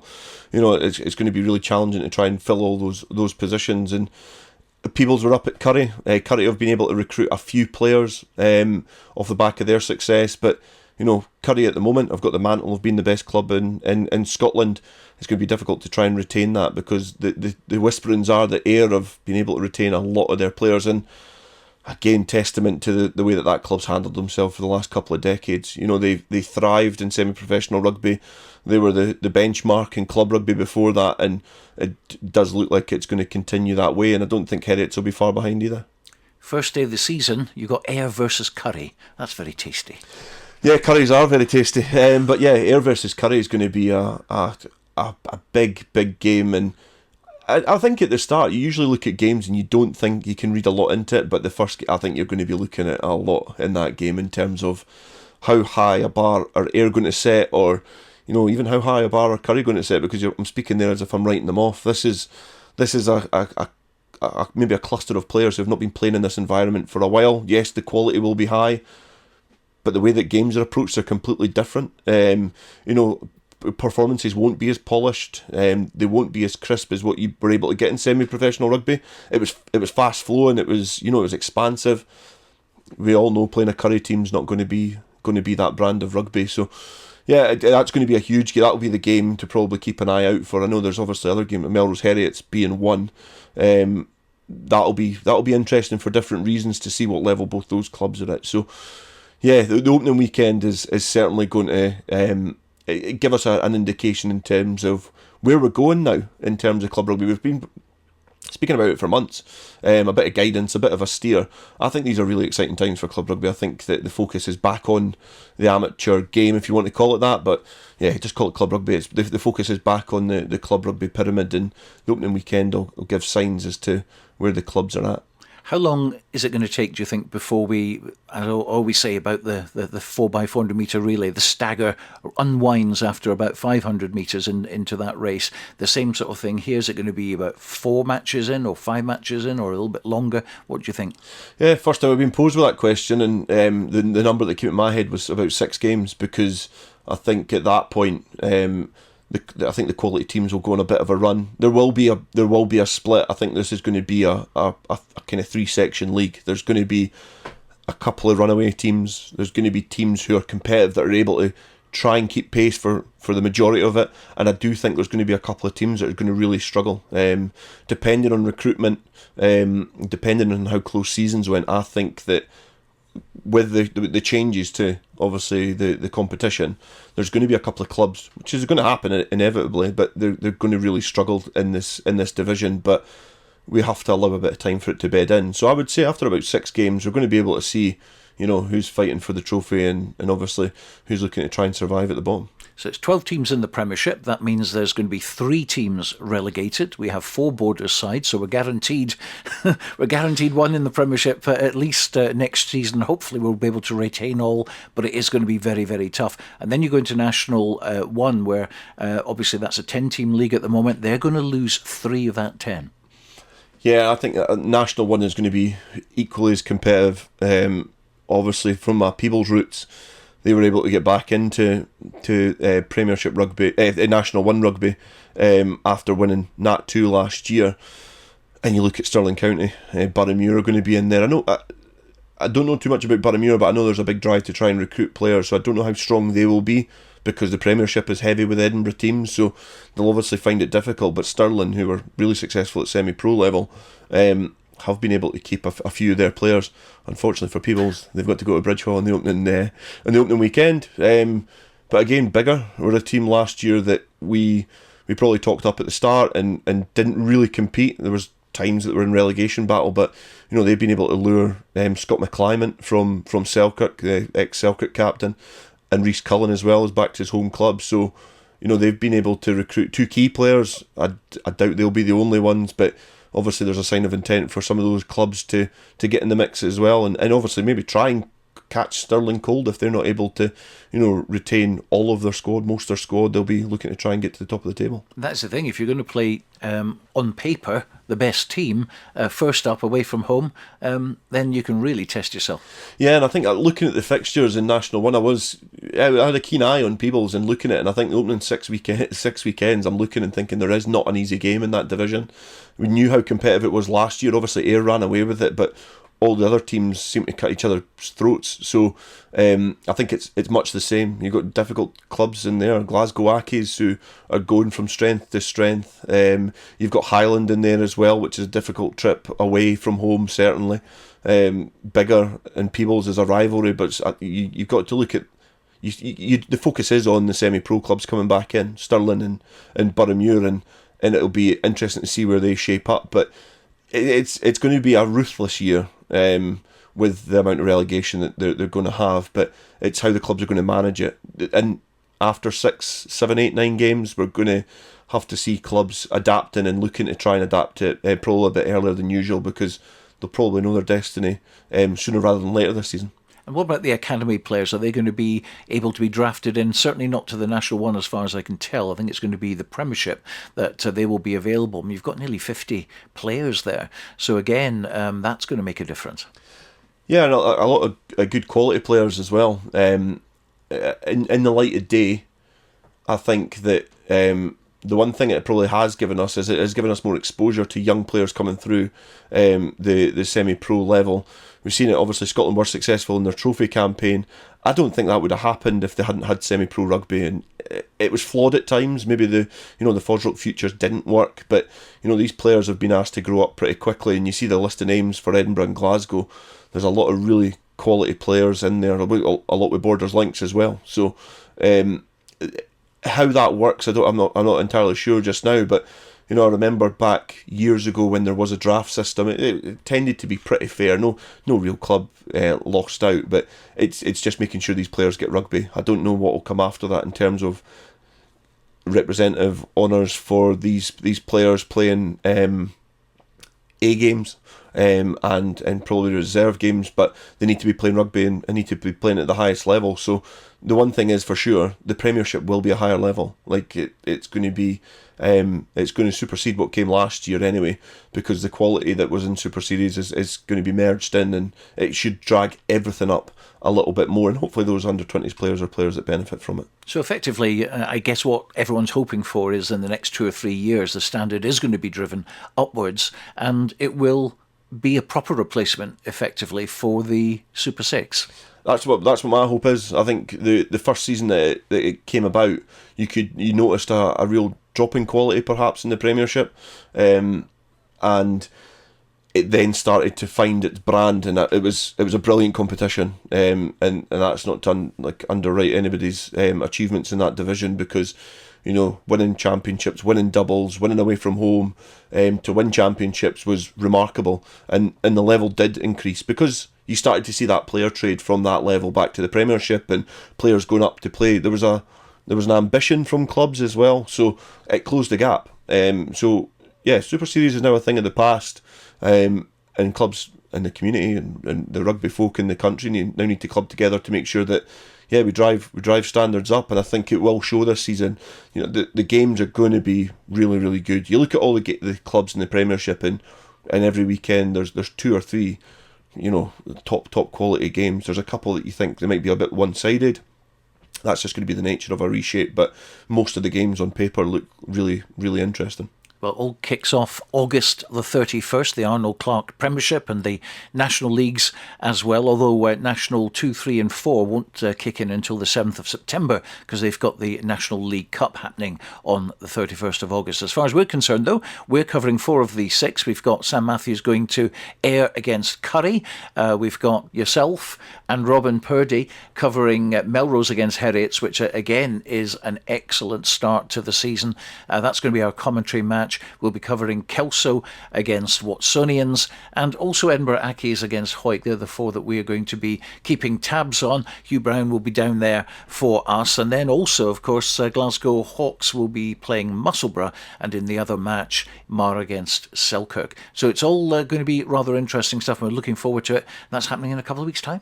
Yeah, you go down the list of fixtures and there's some heavy hitters in there in the Premiership. It's going to be interesting to see a 12-team division. Obviously, we've kind of reverted to 10, and now we see 12 top quality teams back in the Premiership. And like it or lump it, the way that they've got there, we've got a really interesting Premiership and national campaign ahead for this season. So, yeah, it's come here quick, but yeah, really excited and looking forward to it. So it's going to be competitive for sure.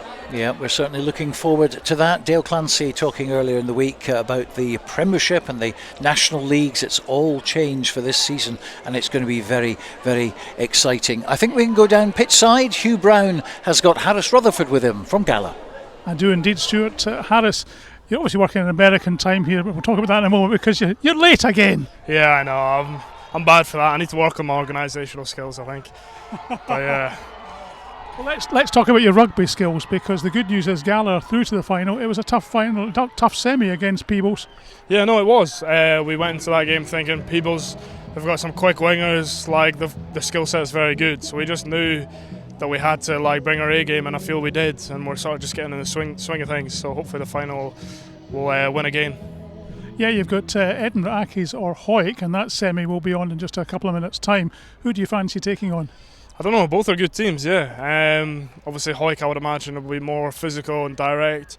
Accies maybe dancing about sort of faster paced team, but both will be strong teams, so we can't take anything for granted.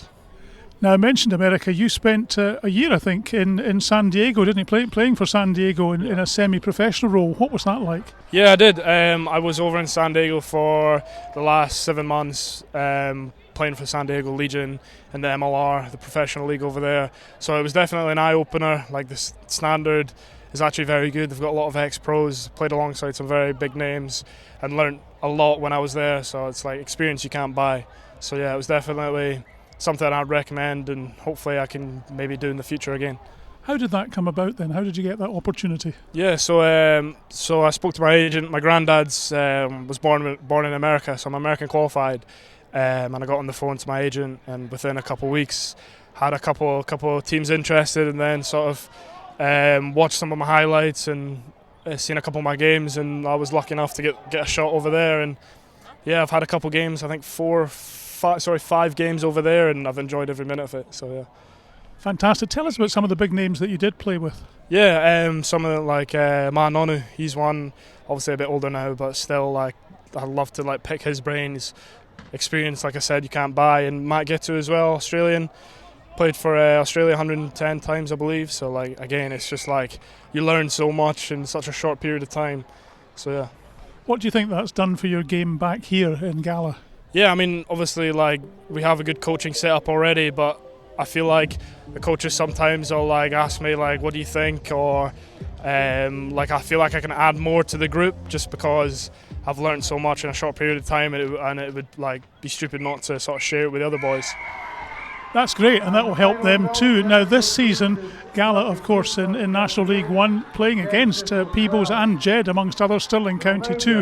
What are your hopes for the season? Yeah, I mean, I'm hopeful for sure. I hope we look to finish, people are saying, top half of the table, but I reckon we can push towards top 3 and even win the league. You've got to think you can do it, otherwise you won't. So yeah, I'm confident, and I look forward to it for sure. I think it's only 1 promoted from NL1 this season, isn't it? 3 coming down from the Premiership. Yeah, I believe so. It's going to be difficult, and obviously with the Super 6 now finishing, it might take a couple of years for everything to pan out.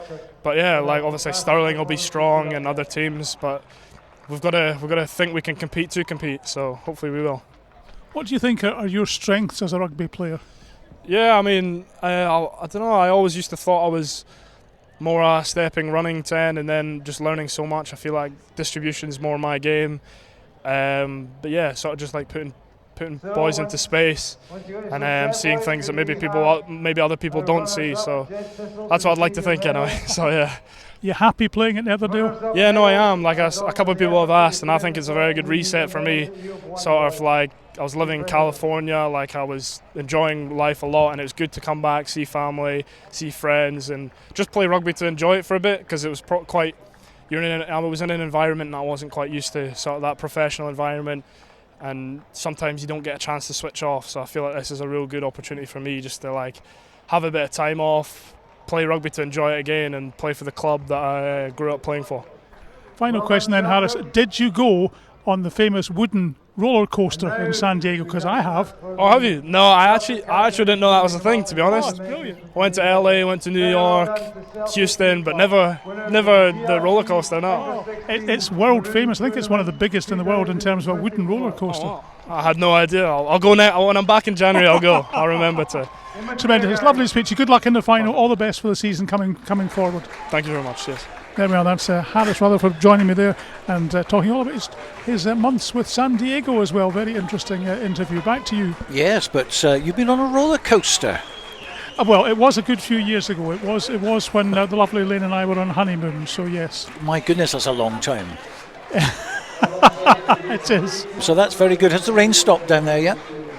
It has actually. It's dried up again. Yeah. Oh, no complaints from you then. We've got some sausage rolls up here if you want to come up. Well, I'm going to come and get a sausage roll, that's for sure. I'm sure you will. Thank you very much indeed. Hugh Brown talking to Harris Rutherford, a real bright young talent from Gala who we've been covering the last sort of couple of years or so. Great to see him develop his career in America and doing really, really well over there. We've got of course, the second semi-final here at the Maroon'd Gala Sevens competition. That's coming up very, very shortly. It's going to be between Edinburgh Accies and Hawick. Edinburgh Accies got here because they disposed of the President's 7 by 43 points to 5, and crucially they knocked out Kelso 33 points to 24. That was in Pool C.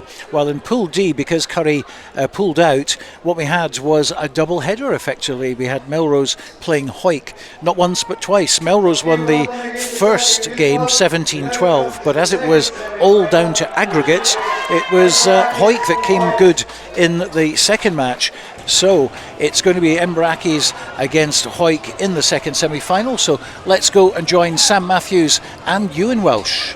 Thank you, Stuart. Yes, we're back for the second of the two semi-finals here in the senior men's competition, as we see the Selkirk under-16s celebrating their success in their tournament.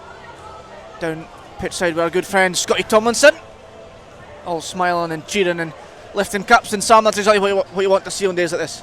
It is, and it's a big part for the younger generations. You know, they get to play on the main pitch, they get to lift a trophy, they get a bit of a crowd watching them play. You know, under 16s you're typically just exposed to friends and family, mums and dads, maybe the older brother or something if they've not had a game that weekend, but getting a chance to play in front of these people, and you know, it's always nice to lift a trophy. That's what you see your idols doing, that's what you see the pros doing. It gives you that chance to understand how you conduct yourself in those situations, and it gives you a thirst for more and makes you want to play rugby to an even higher standard. So great to see, and now we get back underway with the meat after the appetisers here. We're back on the main course.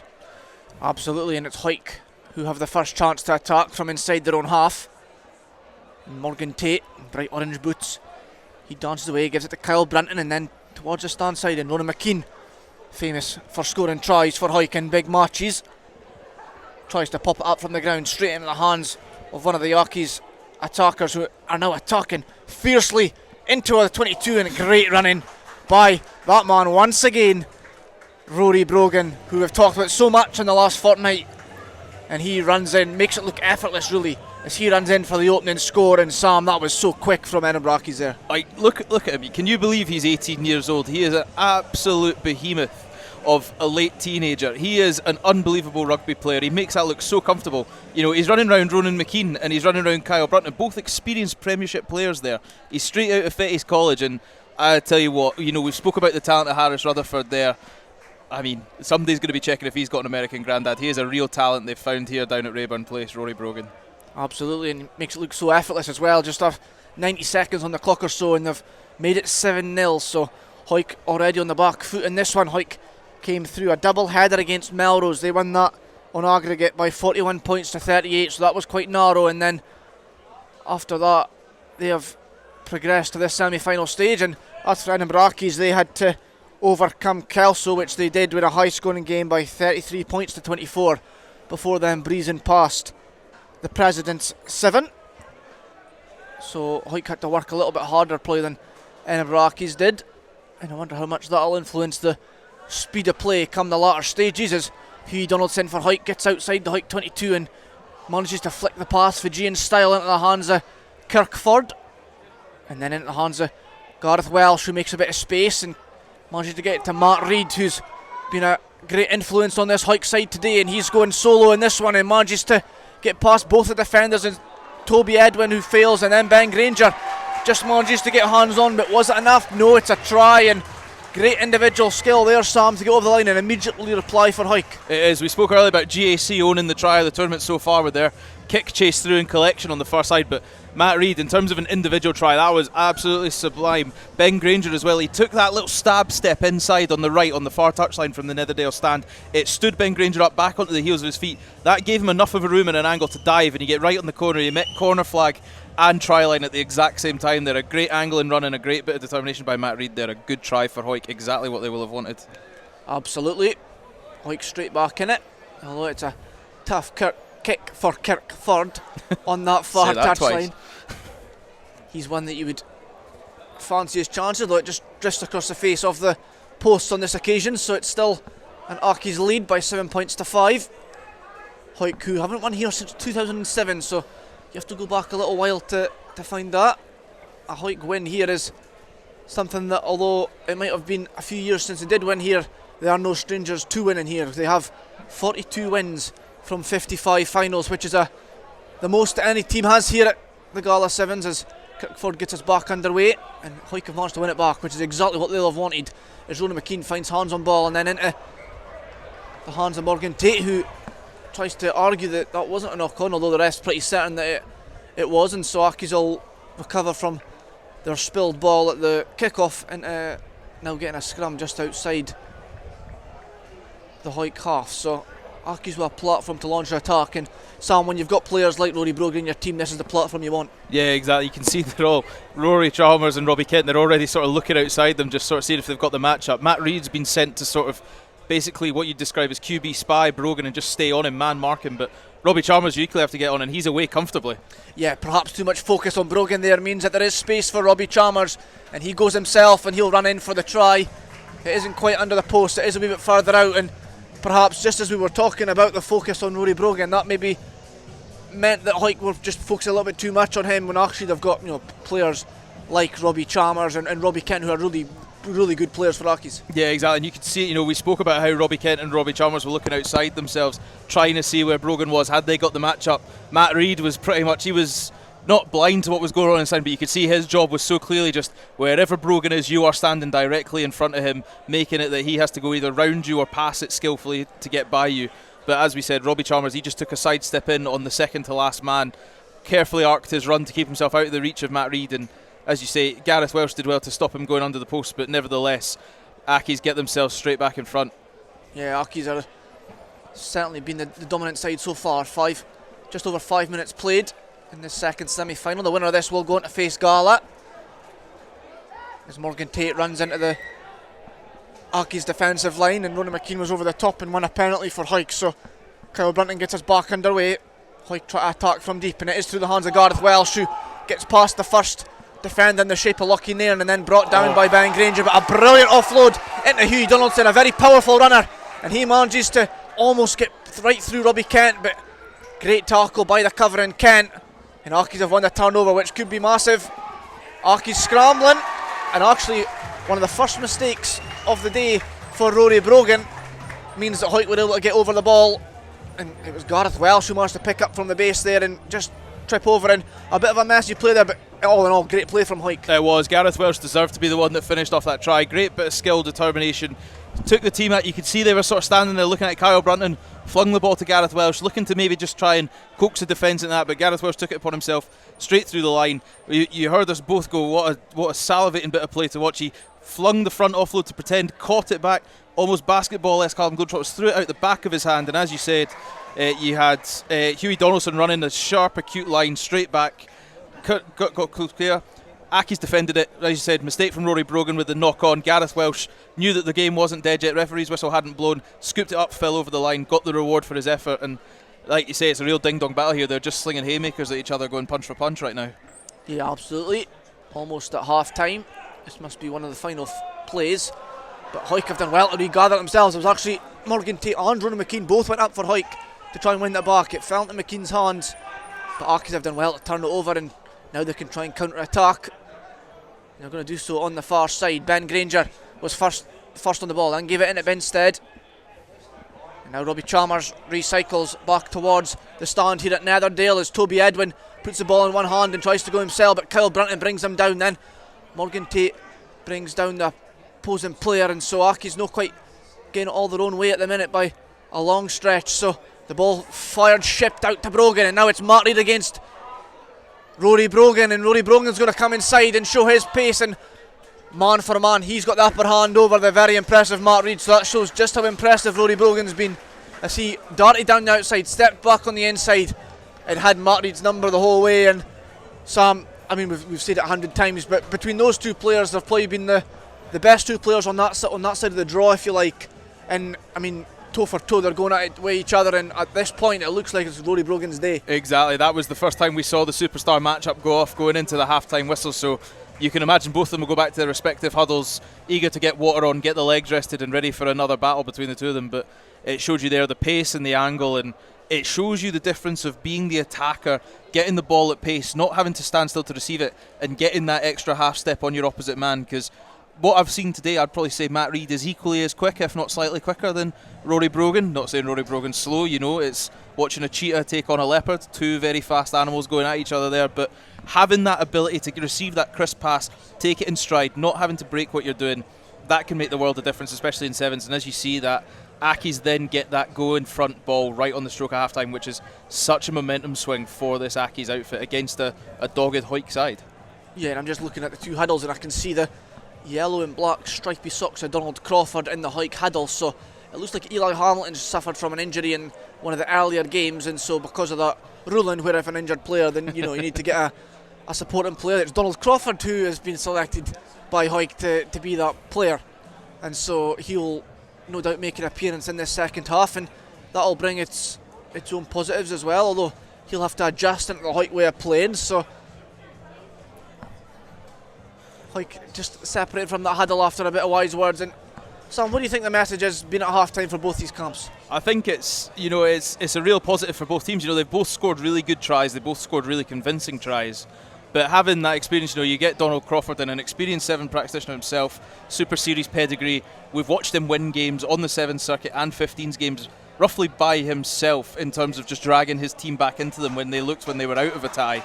So having him to call on the experience, and I think it makes for it. If Eli Hamilton suffered an injury, that's a shame, but you don't want a team to be going out of a tournament thinking, well, what could have happened if we hadn't had injuries? Getting to bring these replacements in makes for a better outfit. So having Donald Crawford join this Hawick outfit gives them a totally different dynamic as well. So be eager to see how they use him.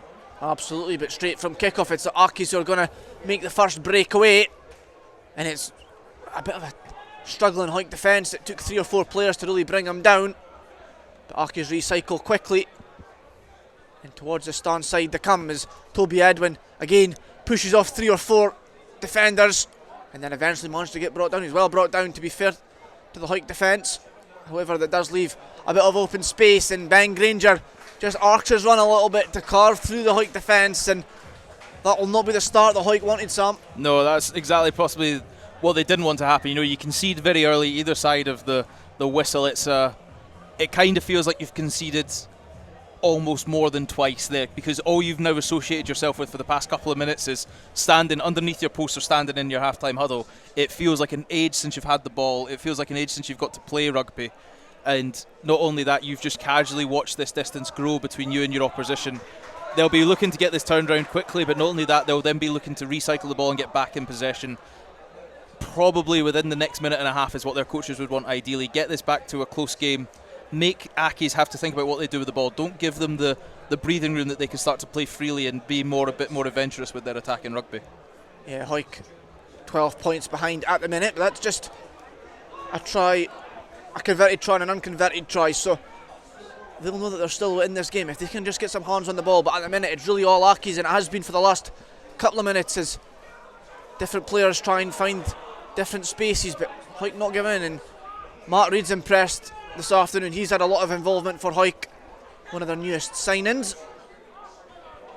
But Accies doing well to keep a hold of the ball, and despite making a few mistakes, they've kept it all as salvageable mistakes.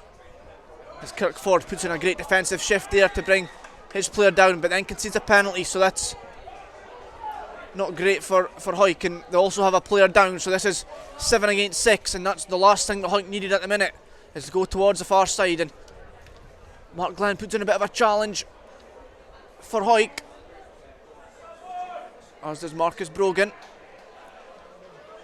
And now Hawick win a penalty from that, so Marcus Brogan wants to go for the quick tap, but Mark Reid, who has been Hawick's most impressive player, I would say, this afternoon, he's having to come off with what looks like a shoulder or an injury of the arm of some kind, but much to the applause of the crowd here. I think there's a group of Hawick youngsters in the crowd as well who are cheering him, and he has been a great player, Sam. He is, and unfortunately for him it looks like a very serious shoulder injury. You know, the makeshift sling out of the shirt was instantly applied by the physio there, so hopefully it's a case of we don't see him for a couple of weeks rather than a couple of months there. But it'd be a real shame if a talent like that on his first outing for his new club has suffered an injury, because he had looked like he could be a real threat, especially in the 15s game where he's got probably a few more less likely to run at targets. So it has to see, but this just goes all into Accies' favour. That's a momentum killer for Hawick there. Yeah, it is, and it results in a try for Accies. Ben Granger goes in the corner, but really man to man, every Accies player has been deserving a try, because they've all put in a great shift this afternoon. It's an Accies side who'd be licking their wounds after Peebles, because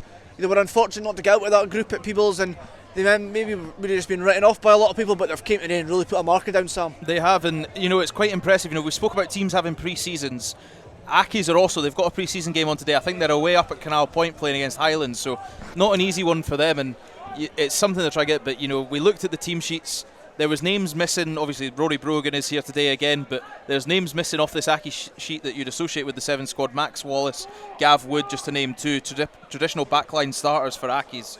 But like you say, they've come here with some real experienced players, some real committed players, and they've put on a show.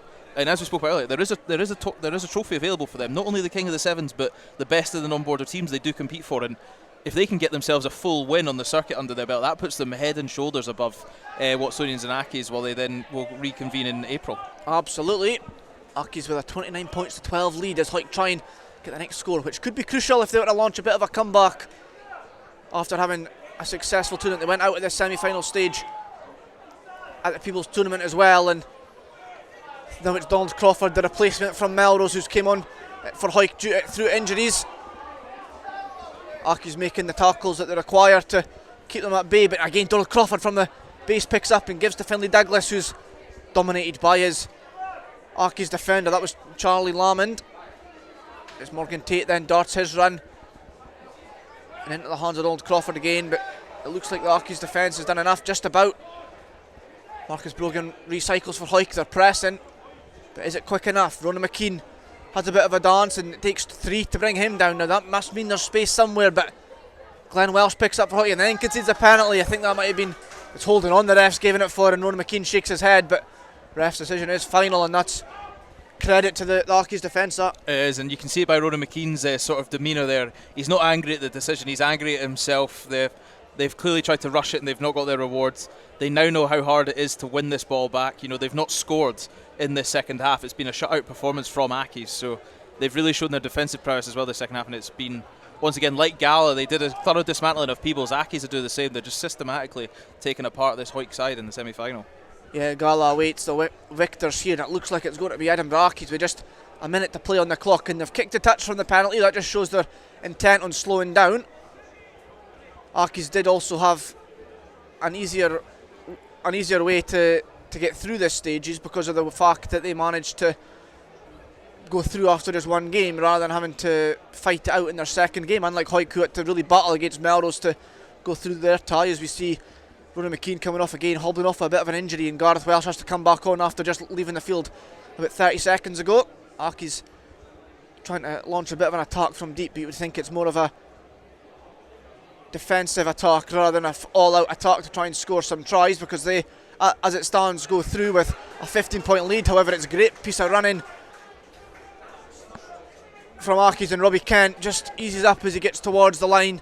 It's what will be the try that sees them go through to the final to face Gala as we approach the last few moments of this tie. And Sam, it has been a really dominant second half performance. We see a lot of shaking heads in the Hawick camp. Yeah, and well, like I said, it's been a real shutout sort of situation, and you can see there Robbie Chalmers. There's still a minute or so left on the clock, but Robbie Chalmers just slapping hands with Jared Binstead there. They know the job's sort of done from this if they concede a try or two in the next. I don't think they'll be too worried about it. As you start to ease off the gas, their focus isn't on this tie anymore. It's all about, right, what do we have to do? How do we get the legs back in? And I tell a lie, that was full time. The clock must have not been accurate on the scoreboard, but a great performance by Edinburgh Accies there, and a very convincing win, and I'm eager to watch this final now. Yeah, two teams who really put the foot on the pedal in their semi-finals respectively. Of course, Gala coming over the top of Peebles in the first semi-final, and then Accies there really going through the motions against Hawick.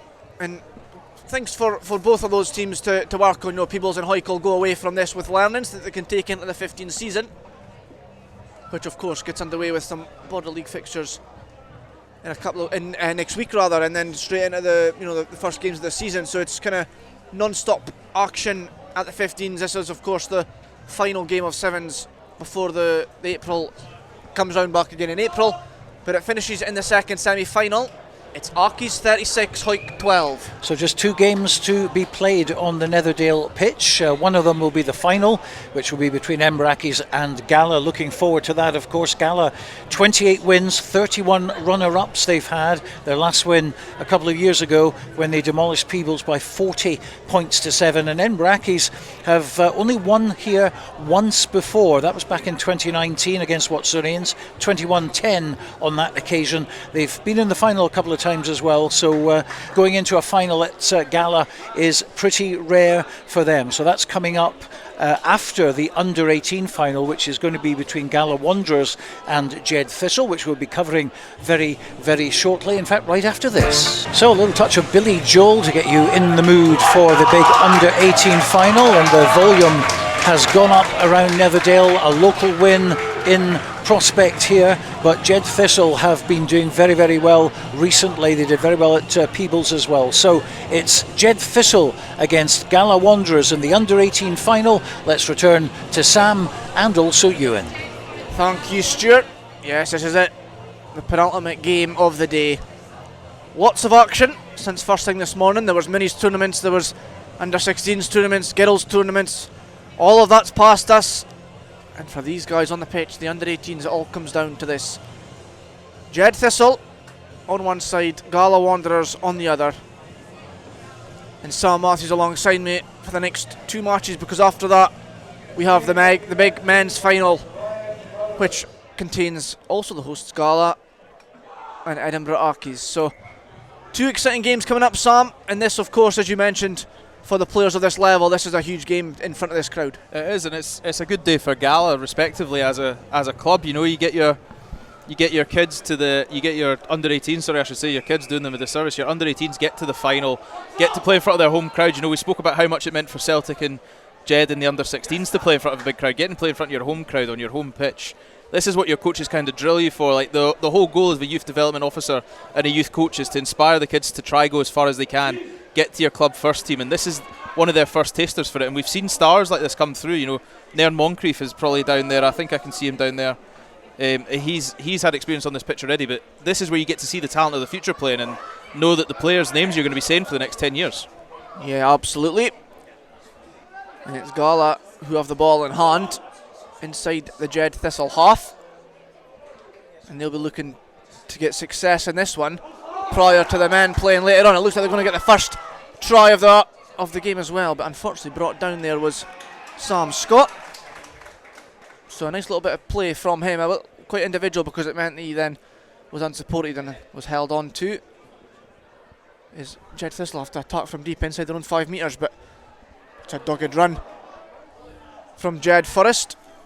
It looks like Tom Barber, or Robbie Danson actually, I think was the man on the ball there. He had really gritted teeth as our eyesight is tested here at Netherdale with numbers on backs of jerseys, but Gala are going to score first through a nice bit of play, and Michael Warner it is that's going to go over for the first try, under the sticks as well, so that's exactly the start that Gala would have wanted, Sam, and it really territorial. It's all been down in that corner. It has, and what I like to see as well is you've actually got the Gala first team just keeping warm behind the post there, and they had a good cheer, a little jump from one or two of them. Angus Dunn, obviously club captain, roaring with encouragement for his under 18 side there as they get through, but great play there from it was Michael Warner, sorry, and what he did really well that I like is he's a winger, but he held his width. It sounds really silly to say, but in sevens it's so easy to get drawn in because you can see the distance of the pass and you want to give your teammate the easiest possible option, but holding your width there, just stretch that Jed defence, and he had an easy time getting under the sticks, or not under the sticks, sorry, but over the whitewash, and a really good play from Michael Warner, a really good disciplined performance from an under 18s player. Absolutely, as we see a big hit there from Ocean Baird. And although Gala then won the ball back, they've then went into touch. So Jed just need to ease things up a little and just take their time, Sam, don't they, and just not rush into too much. Exactly. Xander McTaggart did his team a huge favour there for Jed Thistle. Got the player out with the ball in hand, managed to win the turnover, and they're trying to get quickly underway again there, but they'll be eager to have the ball for a bit and enjoy some time with the ball in hand. Yeah, they're going to have to do it from deep, of course, inside their own 22, as would have been perched most of the game. As we've seen Aidan McKechnie there now just get brought down, and Gala defence really strong and compact and really stopping any means of attack, as a lot of dominant tackles going in from Gala. They're really riled up by playing in front of this big Netherdale crowd, as again another big hit and another loose pass means that they're Jed Forrester right in front of their home post again, and really they're not getting any leeway at all here. Gala pinning them right back on their own line, but Jed doing enough now just to juggle the ball about, keep things alive, and perhaps try and tire this Gala defence down. As they do so, it looks like Callum Auchinleck down that far side, wearing the 5 jersey, gets past the last defender, and he'll go in for the score, run the length of the pitch. And Sam, I talked about how they were maybe just slowing down the Gala defence, tiring them out a little bit. That's exactly what they've done. Exactly. Callum Auchinleck there, the recipient of the award for the try, but you know, he had it all to do. He ran from his own 5 metre line. It was there, and it was great play by, I want to say it was Robbie Danson again. I couldn't quite make out the jersey number, but he took a big hit for his troubles, but he managed to get that Gala defence just a bit dog-legged, a bit tired, and sort of scragging with arms rather than tackling with shoulders, and they've got their just rewards. It gets them right back into this tie, under the sticks, conversion still to come, but you know, if this gets back to an even game, you'd have to say Gala will be very annoyed after having such dominant territory. Yeah, the black numbers on blue jerseys causing us a little bit of a bother from the back of the Netherdale stand, given the fact there's also quite an overcast day / evening. The sun not really had the chance to shine through the way that we would have liked, but unfortunately the one thing we can't really control is the weather. So the rugby has not really been affected by slippery conditions. It's just kind of been overcast as Jed gets back underway after levelling up the try count. And it's been a dogged affair so far, with both teams having a fair amount of ball time, although it has largely been spent deep in the Jed Thistle half. Right now there's a lot of individual running, and that's paid off for Jed, especially as it creates a bit of space, and a nice lovely bit of running there by Aidan McKechnie, and Aidan McKechnie rather is going to run in for the score. He's had a lot of dominant phases himself, a lot of individual running, Sam, but sometimes that works. It is, and Aidan McKechnie there, you know, he's looks like he's got a fresh fade on, and that's must have helped him. He pinned the ears back, got through. Great play by Xander McTaggart as well. Drew in the last defender. You know, I spoke about the width that Gala used to score their first try. This is the time, unfortunately, he was not as disciplined with himself. He got sucked in to try and make that tackle. Xander McTaggart popped it over basketball style, and then, as we say, Aidan McKechnie from about 22 metres out just had to jog in, sprint to beat the last man who was coming on the angle, but got the ball down over the whitewash nevertheless, and Jed take the lead in this game for the first time.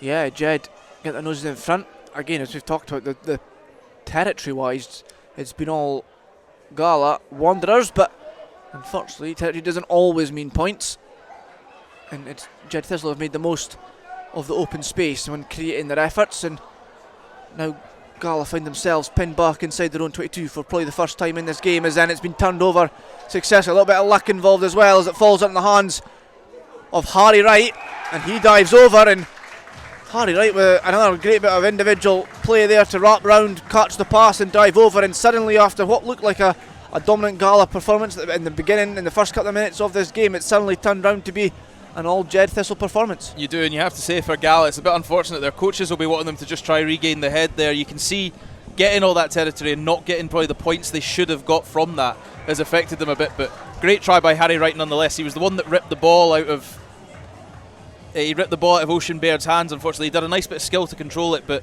that step trying to go into the tackle, he just left himself exposed. Ball retention is key. Keeping the ball alive is the best quality you can have as a rugby player, but you can't be turning it over, giving one hand away, but you have to capitalise as a player, and Harry Wright did exactly that. He puts a bit of daylight now with that 10-point gap for his Jed Thistle side in this final. Yeah, 17 points to 7 lead for Jed Thistle as we approach the last few seconds of the first half, and it's Jed Thistle who will go into half time, probably the happier of the two teams, given the scoreboard does show they do have that. It's actually a 12-point lead now. It's a 19 points to 7 lead, given the conversion was successful at the end of the last score. So Gala not dwelling on it too much and trying to get the next score before half time would be ideal. And the ball is flung wide into the hands of Ocean Baird, who darts down this stand side, but Tom Barber was there to pick up the pieces for Jed and make the big tackle. Gala still have the ball, and they are only 10-15 metres away from the try line, so can they turn this pressure into points? They've got another penalty. Callum Curry gives it inside to Rowan Chalmers. Rowan Chalmers back into the hands of Oisin Baird, and then it was spilled by Michael Warner there, so despite him scoring the try earlier on, he spills another opportunity for a try, and that'll be the half-time whistle on this occasion as it finishes at half-time rather. It's Jed 19, Gala 7. Oh, great second half coming up, and you certainly can't rule out Gala amount of possession and territory they had in that first half, but that's coming up shortly. Let's return to Hugh Brown, who's with Ronan McKean. Ronan, sadly you didn't make it to the final. Edinburgh, he's just too strong. Yeah, just one game too many. Credit to Accies, they played some really good sevens, and we've probably just not played as good as we maybe have previously. But no, take that on the chin, it's very positive at least. I suppose, yes, you get 5 points today, and with Melrose and Jed and Kelso all going out, that's good for Hawick. Yeah, it's positive. We obviously not had too much commitment with the sevens last couple of years, just with 15s commitments. So no, it's good to get out there and kind of put a good account of ourselves. What are you thinking about the season ahead then? It's an exciting one because the Premiership, has been expanded. Melrose pushed into the Premiership, and obviously the Super Sixes, a lot of the players coming into various teams. Ayr seem to be the team that everybody are touting as possible winners of the Premiership. What's your feeling? Look, just excited for it. It's good that Melrose are up. It's another border league. We'll yet see. I think a few games in we'll be able to tell the kind of standings and whatnot, but just excited. There's a new challenge in it, so it shakes things up. It certainly does. And what are Hawick's thoughts about the season then? Because obviously 3 teams go down. Not that you're thinking about that at all, but 3 teams do go down. Yeah, look, it's unfortunate. It's probably the big issue the last few years has been that the seasons went on too long, and then you add another 2 teams in the mix, another 4 games. But look, it is what it is. We need to play. Everybody's got the exact same. So I think it's just excited. We'll see where we're at the end of the season. There's obviously 3 gone down, but look, we need to look up. We didn't look down. So. And the SRU have scrapped the Scottish Cup. Are you sorry about that? Look, I think if you asked kind of the white players and whatnot, quite gutted, they get to defend the cup. But on the plus and on another side, there's no way we'd be able to cope with that amount of games. So look, it makes sense. It's just a shame we couldn't compete for that competition again. It's a good experience playing at Murrayfield. It's a big it's a good pinnacle for the end of your season. So look, it is a shame, but it's completely understandable. Well, I suppose you could say with today, life is a roller coaster, ups and downs, and in fact I can say that because my colleague Stuart Cameron, whose dementia kicked in, called you Ronan Keating earlier on. Yes, I've had that a few times. I've had a few other names, but look, I'll take what I get like. Well, Ronan, it's very nice to speak to you. Well done on today. You didn't make it through to the final, but you do get some points on the Kings of the Sevens board. All positive. Thanks for joining me on Rugby Radio. There we are. There we are. He's going to head for the boys' zone now, I suppose, is he? Yes, absolutely. Sorry about that. Right, well, second half's kicked off. We've already had a try. Let's quickly get back to Sam and Ewan. Yes, let's get back to the rugby, Stuart. Gala against Jed Forest in this under-18s final. Apologies for anybody that had to go through that awful bit of patter by the veterans of the Borders rugby team. And it's Jed Forest who lead 19 points to 14. There was a try whilst all that was going on, and it was Gala that got the try, so that narrows it a little bit, but still work to do, and Jed will know that they have the upper hand going into the second period. I think it was Ocean Beard as well, who's had a lot to say in this game, that got the try for Gala, so I'm sure he'll continue to be a dominant force in the last 7 minutes of this one. But Jed have the ball on halfway, so they'll just look to keep a hold of the ball, knowing that as long as they don't concede, they will be the ones who lift the trophy down in front of us here at Netherdale, right before the men's final takes place.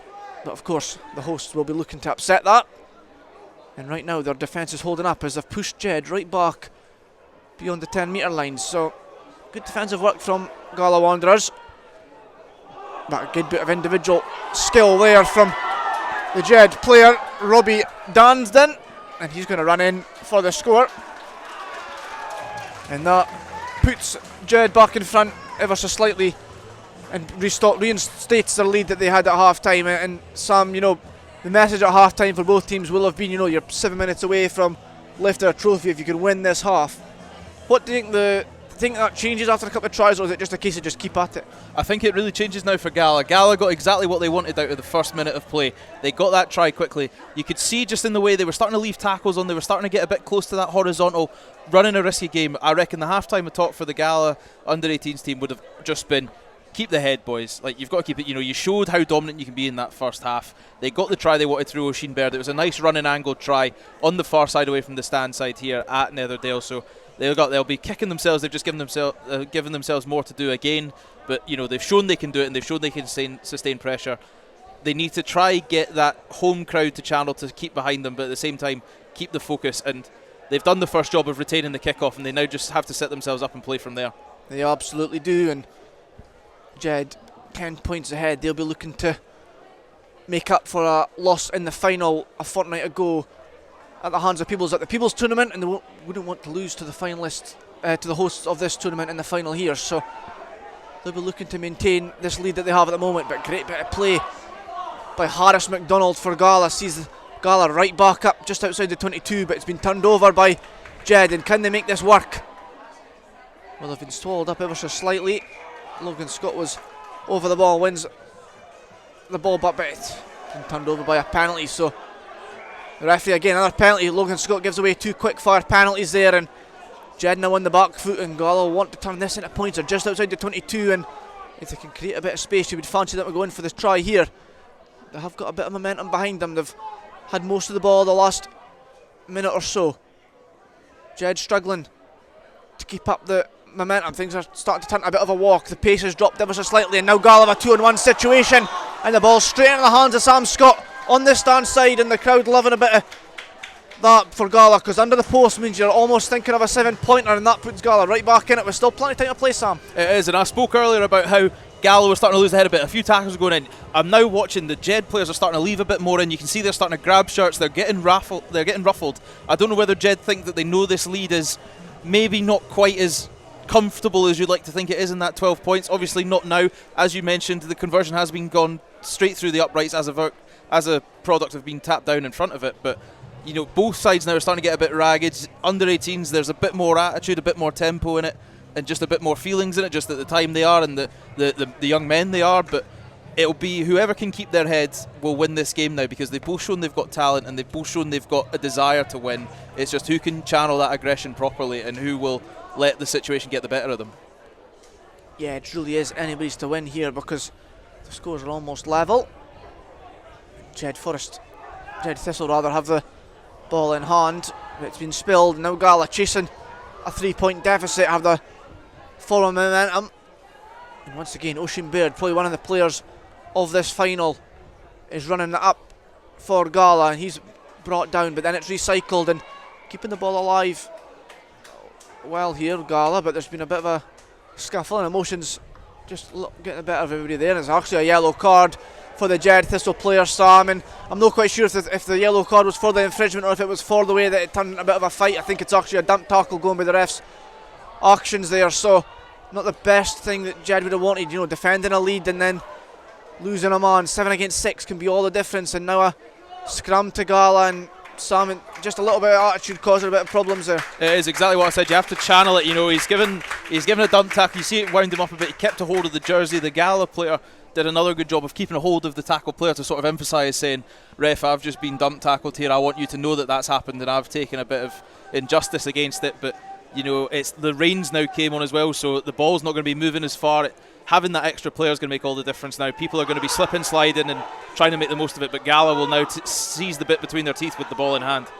Surely they will as well, because it's 7 against 6, and it's that man Beard once again. Cries of use it from pretty much the whole of Gala just now, but it wasn't listened to, and now there's men further wide. Tempo's raised now. Gala know that they're 3 points behind. They know they need the next score. It's 14 minutes and 10 seconds on the clock. They need to score here, you would think. The Jed Thistle defence holding up. Must be close to last play. Slippy ball being chucked about now. Gala up to the 22. They're now deep inside the 22. Beard looks left, looks right, comes towards his stance side. Now it comes wide, and he goes to use his pace, and he's going to get there. And it is the number 9, Michael Warner for Gala, who goes over. And with the 5 points, that you'd think that's going to be enough, Sam. That is, you know, if it is the final play, Michael Warner, he's had 2 tries this final, and he's probably not going to get a more important try than that for a long time to come. He's just put his home side at his home sevens tournament in front in possibly the last play of the game. What a great bit of patience by an under-18 side there. You know, it's easy to get white line fever, but great play, great discipline all the way through the back line of that sevens outfit. I'm very impressed, and a very well-deserved try right at the end of it. Yeah, it was itchy peachy. Both teams had their moments. Both looked like it was going in each other's direction, but Gala are the dubious team. You can see all the players running out the pitch and jumping around, and great to see for these boys. They're the ones who win this one just before the main final. It's great to see the host team coming out on top, and the Jed boys have got their heads hung, but really it was a great final to watch for the neutral. It is 28-24 for a final of an under-18s game. I'm not trying to do it disservice by saying it's an under-18s game, but it was a real joy to watch. It was a great pleasure. You know, we spoke about the temper in it. You know, they wanted to win. There was desire in it. It's local lads playing against other local lads, putting on a real spectacle for them. That's some of the best rugby we've seen today. Don't get that twisted at all. And as you say, the home side to come out of your home tournament, there's no better feeling in rugby, and you could hear the crowd through our microphones. All the friends, all the family, all the people here, the spectators today, they all really wanted that result to go the way of the home side, and it has.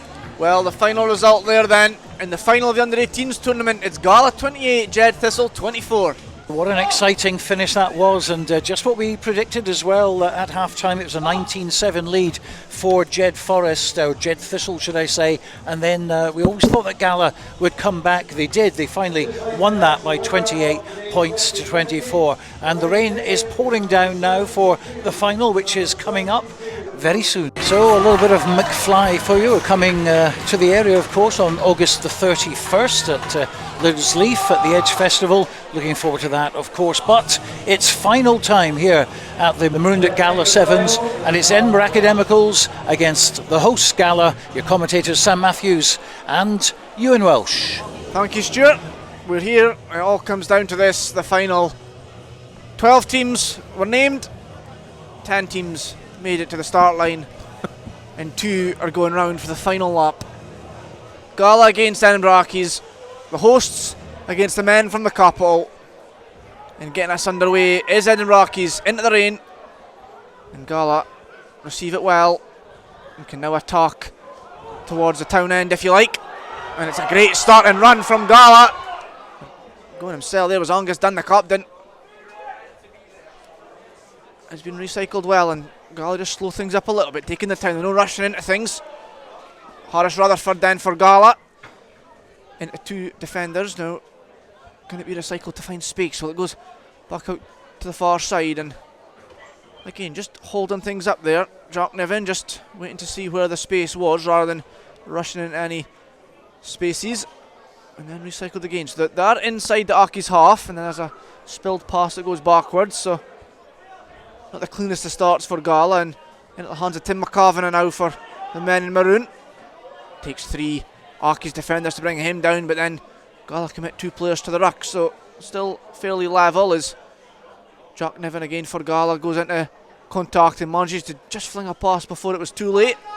So the ball's still alive, and you'd imagine players are going to start tiring, which might be the game plan of Gala here, as they just take a couple of steps back and then go again, and Rutherford finds Mitchell, and then the ball into McCavan now, lets it bounce a bit before picking it up, and again takes 3 men to bring him down. Again, 3 men to the ruck for Gala, so it's still level in terms of the space on the pitch, and now maybe a little glimpse of hope on the far side, and it does find Mitchell on the inside run. He's creating a lovely little run, and he's going to, at full tilt, he's going to take on the defender, and he does so brilliantly, much to the cheer of the crowd here in the Netherdale stand, and that's a lovely bit of play there by Mitchell. It is, and it's been off to a start. The man that's really finished off a lot of moves for Gallaudet, Richie Mitchell. We spoke about Matt Reid and Brogan on that side of the draw. Mitchell has definitely been that character on the opening side of it. He's been absolutely standout for the home side today, but the game plan is clear from Gala here. It's make sure Accies do not have the ball. You could see it. Harris Rutherford, he went about 15 metres back in one phase of play because he was so content on keeping the ball and keeping it out of a collision. He was just casually walking back, strolling. I wonder if that's what Matt Gitto had taught him when he was talking to Hugh Brown earlier, but it's great game plan and it's great focus. You can see the coaching staff are having a little nod in agreement as they bring the water bottles off. Clearly a game plan. Keep the ball. Take what's given to you, give absolutely nothing back to Accies and make them work for everything. A great start by Gala in the final. Yeah, 28 times winners of this Sevens tournament, Gala. 59 finals though, so it's not a guarantee when they get to the final that they're going to win, so they'll be looking to keep momentum on, play their game plan, and they've won the kick-off back into the hands of Ben Gill, but he's a bit isolated, so Accies really trying to get right down his throat, and they've been unsuccessful in winning the ball back. Instead it comes through Russell Kerr, and then Rutherford, who's been one of the key men in this Gala side today. His experience across the pond showing. Again, Kerr goes back towards that star side. It went into McCavan's foot, but it's been played as a knock-on. So Accies with their first chance to really attack. What can they do with ball in hand? I'll tell you, they can give it to Rory Brogan, who pins the ears back and goes himself. And that is just typical him, isn't it, Sam? Yeah, exactly that. He managed to meet Richie Mitchell and the ball at the same time, but he managed to free his right arm just outside the 22, and he got Richie Mitchell's shoulder, so he managed to just delay that collision. Richie Mitchell did not manage to win the collision. As a result, Rory Brogan rode the tackle, went outside him, and we know the pace he has to burn. He managed to get himself back under the sticks as well, so case in point to my earlier thing, you cannot give Accies the ball. They can score from anywhere, and they have players that can do it up and down the pitch, so another eye-opener for Gala. That's 2 slip passes as well as that short on-burst of rain there, so they have to be clinical with it and they have to respect the weather. And how much of a benefit do you think it is when you've got a player like Rory Brogan who's not only physical but also he can run round a player quite comfortably? Well, that's it, you know, the old saying, I can't go under you, I can't go over you, I have to go around you. Rory Brogan can do any of the 3, it seems like. He just decides when he wants to go past people, so as we spoke about in the Hawick fixture, he's their danger man. You almost man mark him, you keep him out the game as much as you can.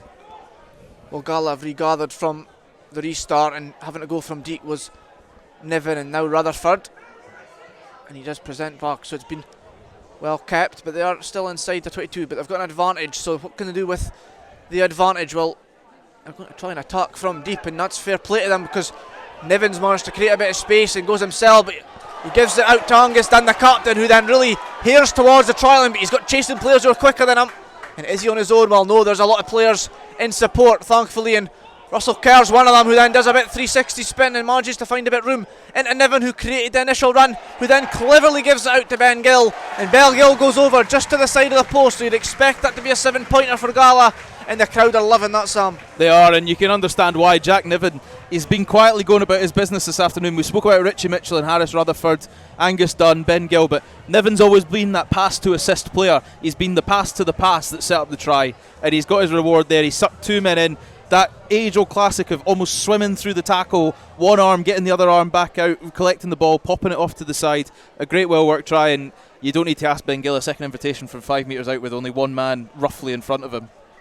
5 subs for Gala then in the first half, so that just shows the benefit of the roll-in subs, and that shows that for perhaps this was a bit of a game plan by Gala in terms of the way that they would control their men.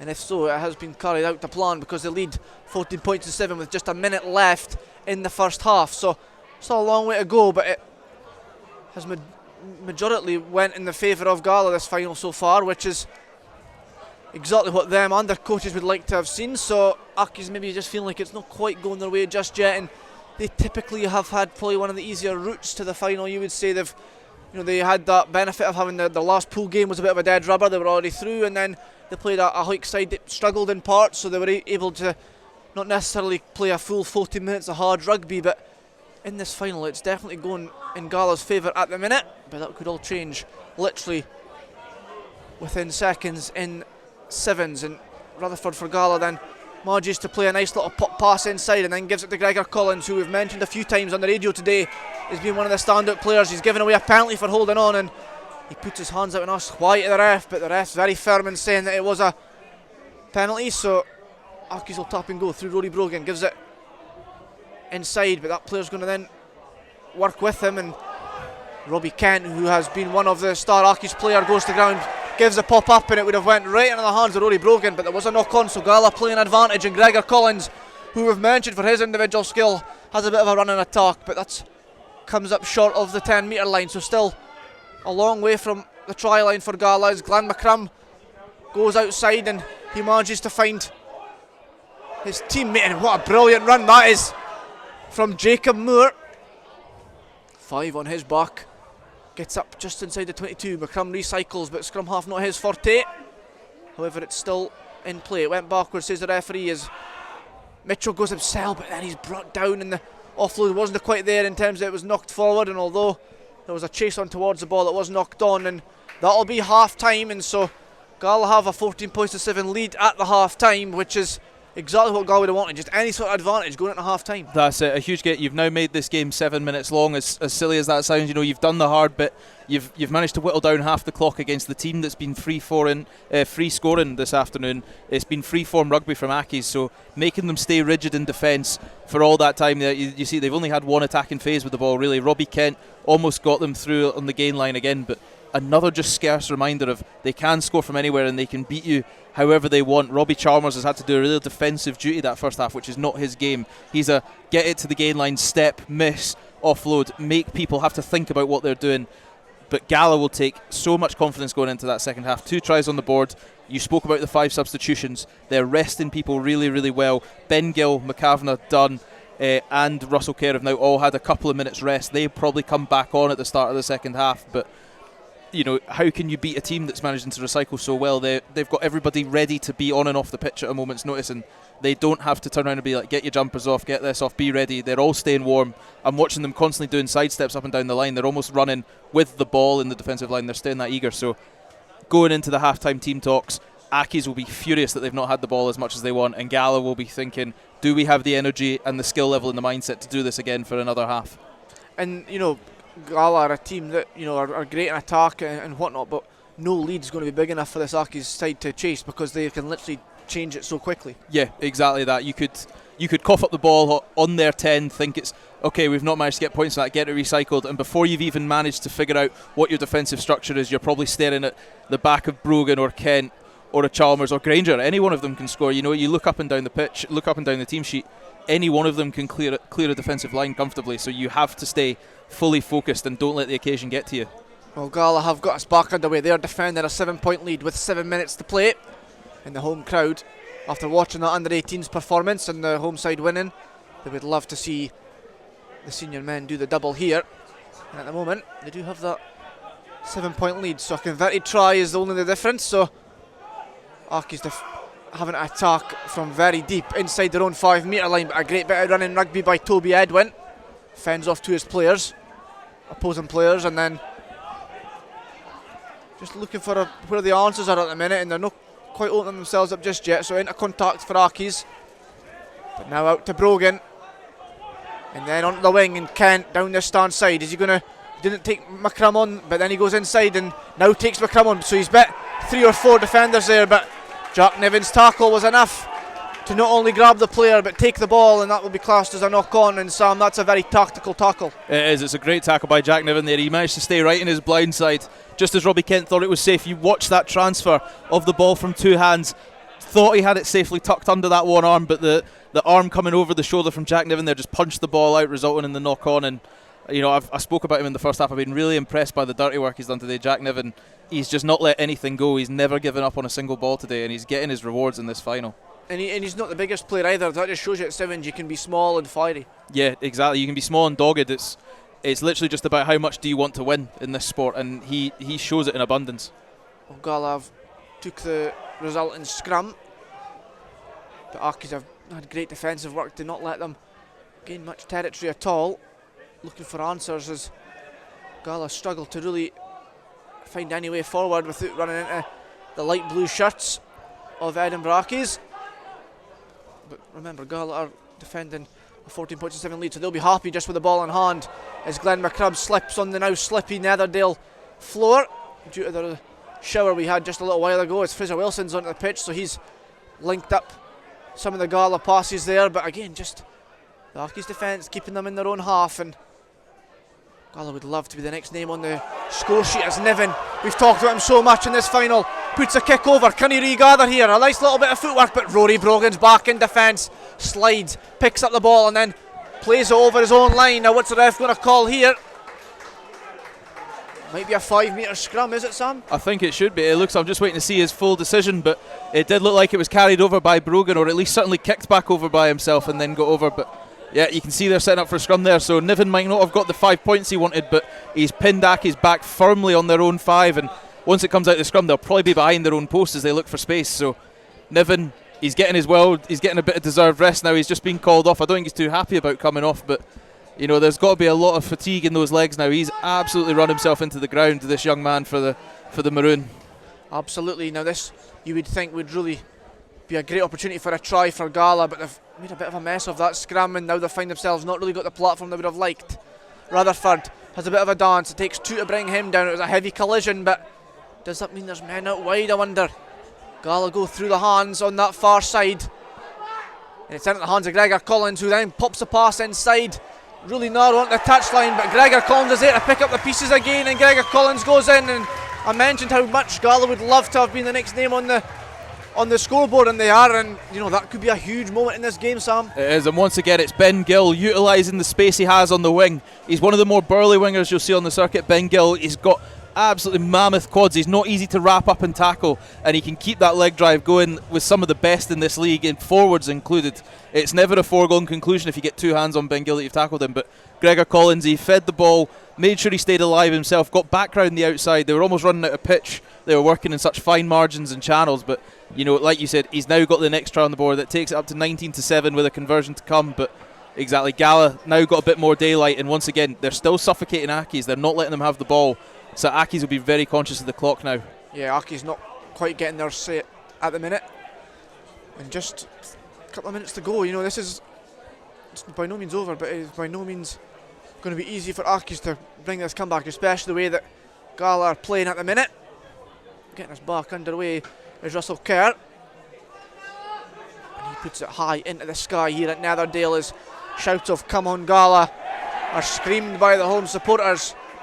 And there's Ben Gill again with a darting pass into the hands of Mitchell to Rutherford. Again, beautiful play by Gregor Collins down that far side. Just escapes the first tackle, but he's actually considered a penalty. I think he was maybe travelling a little bit there, and now Accies are going to take the penalty quickly. Now they come towards the stand side. Somebody that's been quiet in this final is Chalmers, and he struggles to make any ground as he gives it inside to Granger, and it's not quite going Accies' way at the minute as it goes into the hands of Kent for Accies, but they're not making much ground, and Gala committing a lot of men to making tackles, so you would think that eventually space will creep up if Accies can keep the ball alive. Chalmers beats McAvanagh, then gets brought down, but then win a penalty, so Gala just having to do a lot of hard work just at the minute and not quite reaping the rewards just yet, but they do have that lead as the ball falls into the hands of Toby Edwin, who then puts on the afterburners. Can he get away from all the defenders? Rutherford's chasing, but he's not going to get there, and Toby Edwin's going to go in for the score under the post. You think that's going to be 7 points, and The conversion's going to get taken very quickly, although they're not allowed to take it from the other side of the post, so not as quickly as Accies would have liked. And Ben Granger's going to take this one, the drop goal. It is successful, it goes over, and Accies are back in it, but they're going to need to keep the foot down. They are, and they've got time to play, but it's exactly what we said. They could score from anywhere. It wasn't even the common danger men there. It was Toby Edwin. He's had a really great day in the scrum today as a sort of loose forward working for Accies. He's got his rewards there, a decisive running. He's just outburned Harris, Rutherford and Mitchell, who are clearly feeling the fatigue a bit, but they get us back underway. We must be close to the end of the game now, and they've just made a clinical error. They've kicked it straight out on the full. So Gala have got exactly what they've got, the ball back with little to play, but you can see Accies now, they're really ferociously trying to get this ball back and get in an attacking position. Yeah, 15 seconds give or take, says the big scoreboard in the corner of Netherdale. Gala have the free kick on the halfway line, and things are just taking a little bit longer than Accies would have liked. Bit of a confusion around how many balls are on the pitch. Still a bit of confusion around how many balls are on the pitch, but that'll get resurrected with the clock off, so not long left to play, and Gala have a 19 points to 14 lead, so a try could win it for either team here, but Gala defending the lead as Russell Kerr makes a bit of headway into the Accies defence. It's all about protecting the ball until the referee says so. He has a look at his watch. The crowd are eager with anticipation here. Could they do it? The ball hoofed into touch. There's celebrations from everyone. The referee blows his whistle. The Gala players run onto the pitch, jumping on each other's backs. The crowd are hugely elated by this.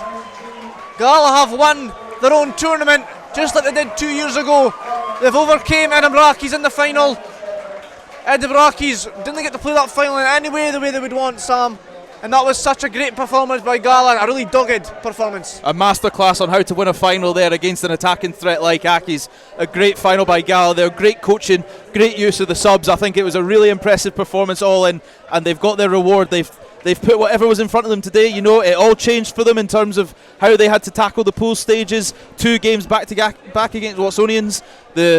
The fright that they had when Watsonians came back into it in the second leg, they powered through that. I think that was a real wake-up call and a sort of clip round the ear for them. It was this is a job, you have to be methodical, you have to do it, and they starved Accies of that ball in that final. They kept it, they played, sometimes they didn't even play, they just kept the ball. It was probably infuriating for the men for Rayburn Place that second half there.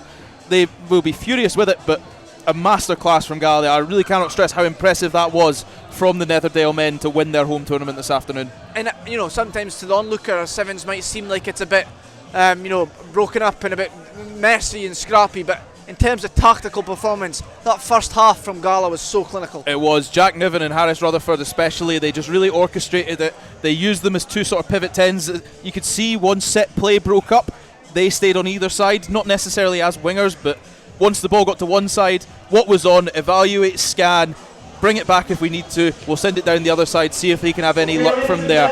A great play from all ones. Every player played their part in that final perfectly, from the forwards that had to just keep it, to the wingers, to the players that scored. Great play by Gala, well-deserved final win. Yeah, totally. Gala do come out on top in their own tournament. They're going to party long into the night here at Netherdale. There's after party to follow. It's been a great day for everybody. A little bit of rain wasn't going to spoil the party.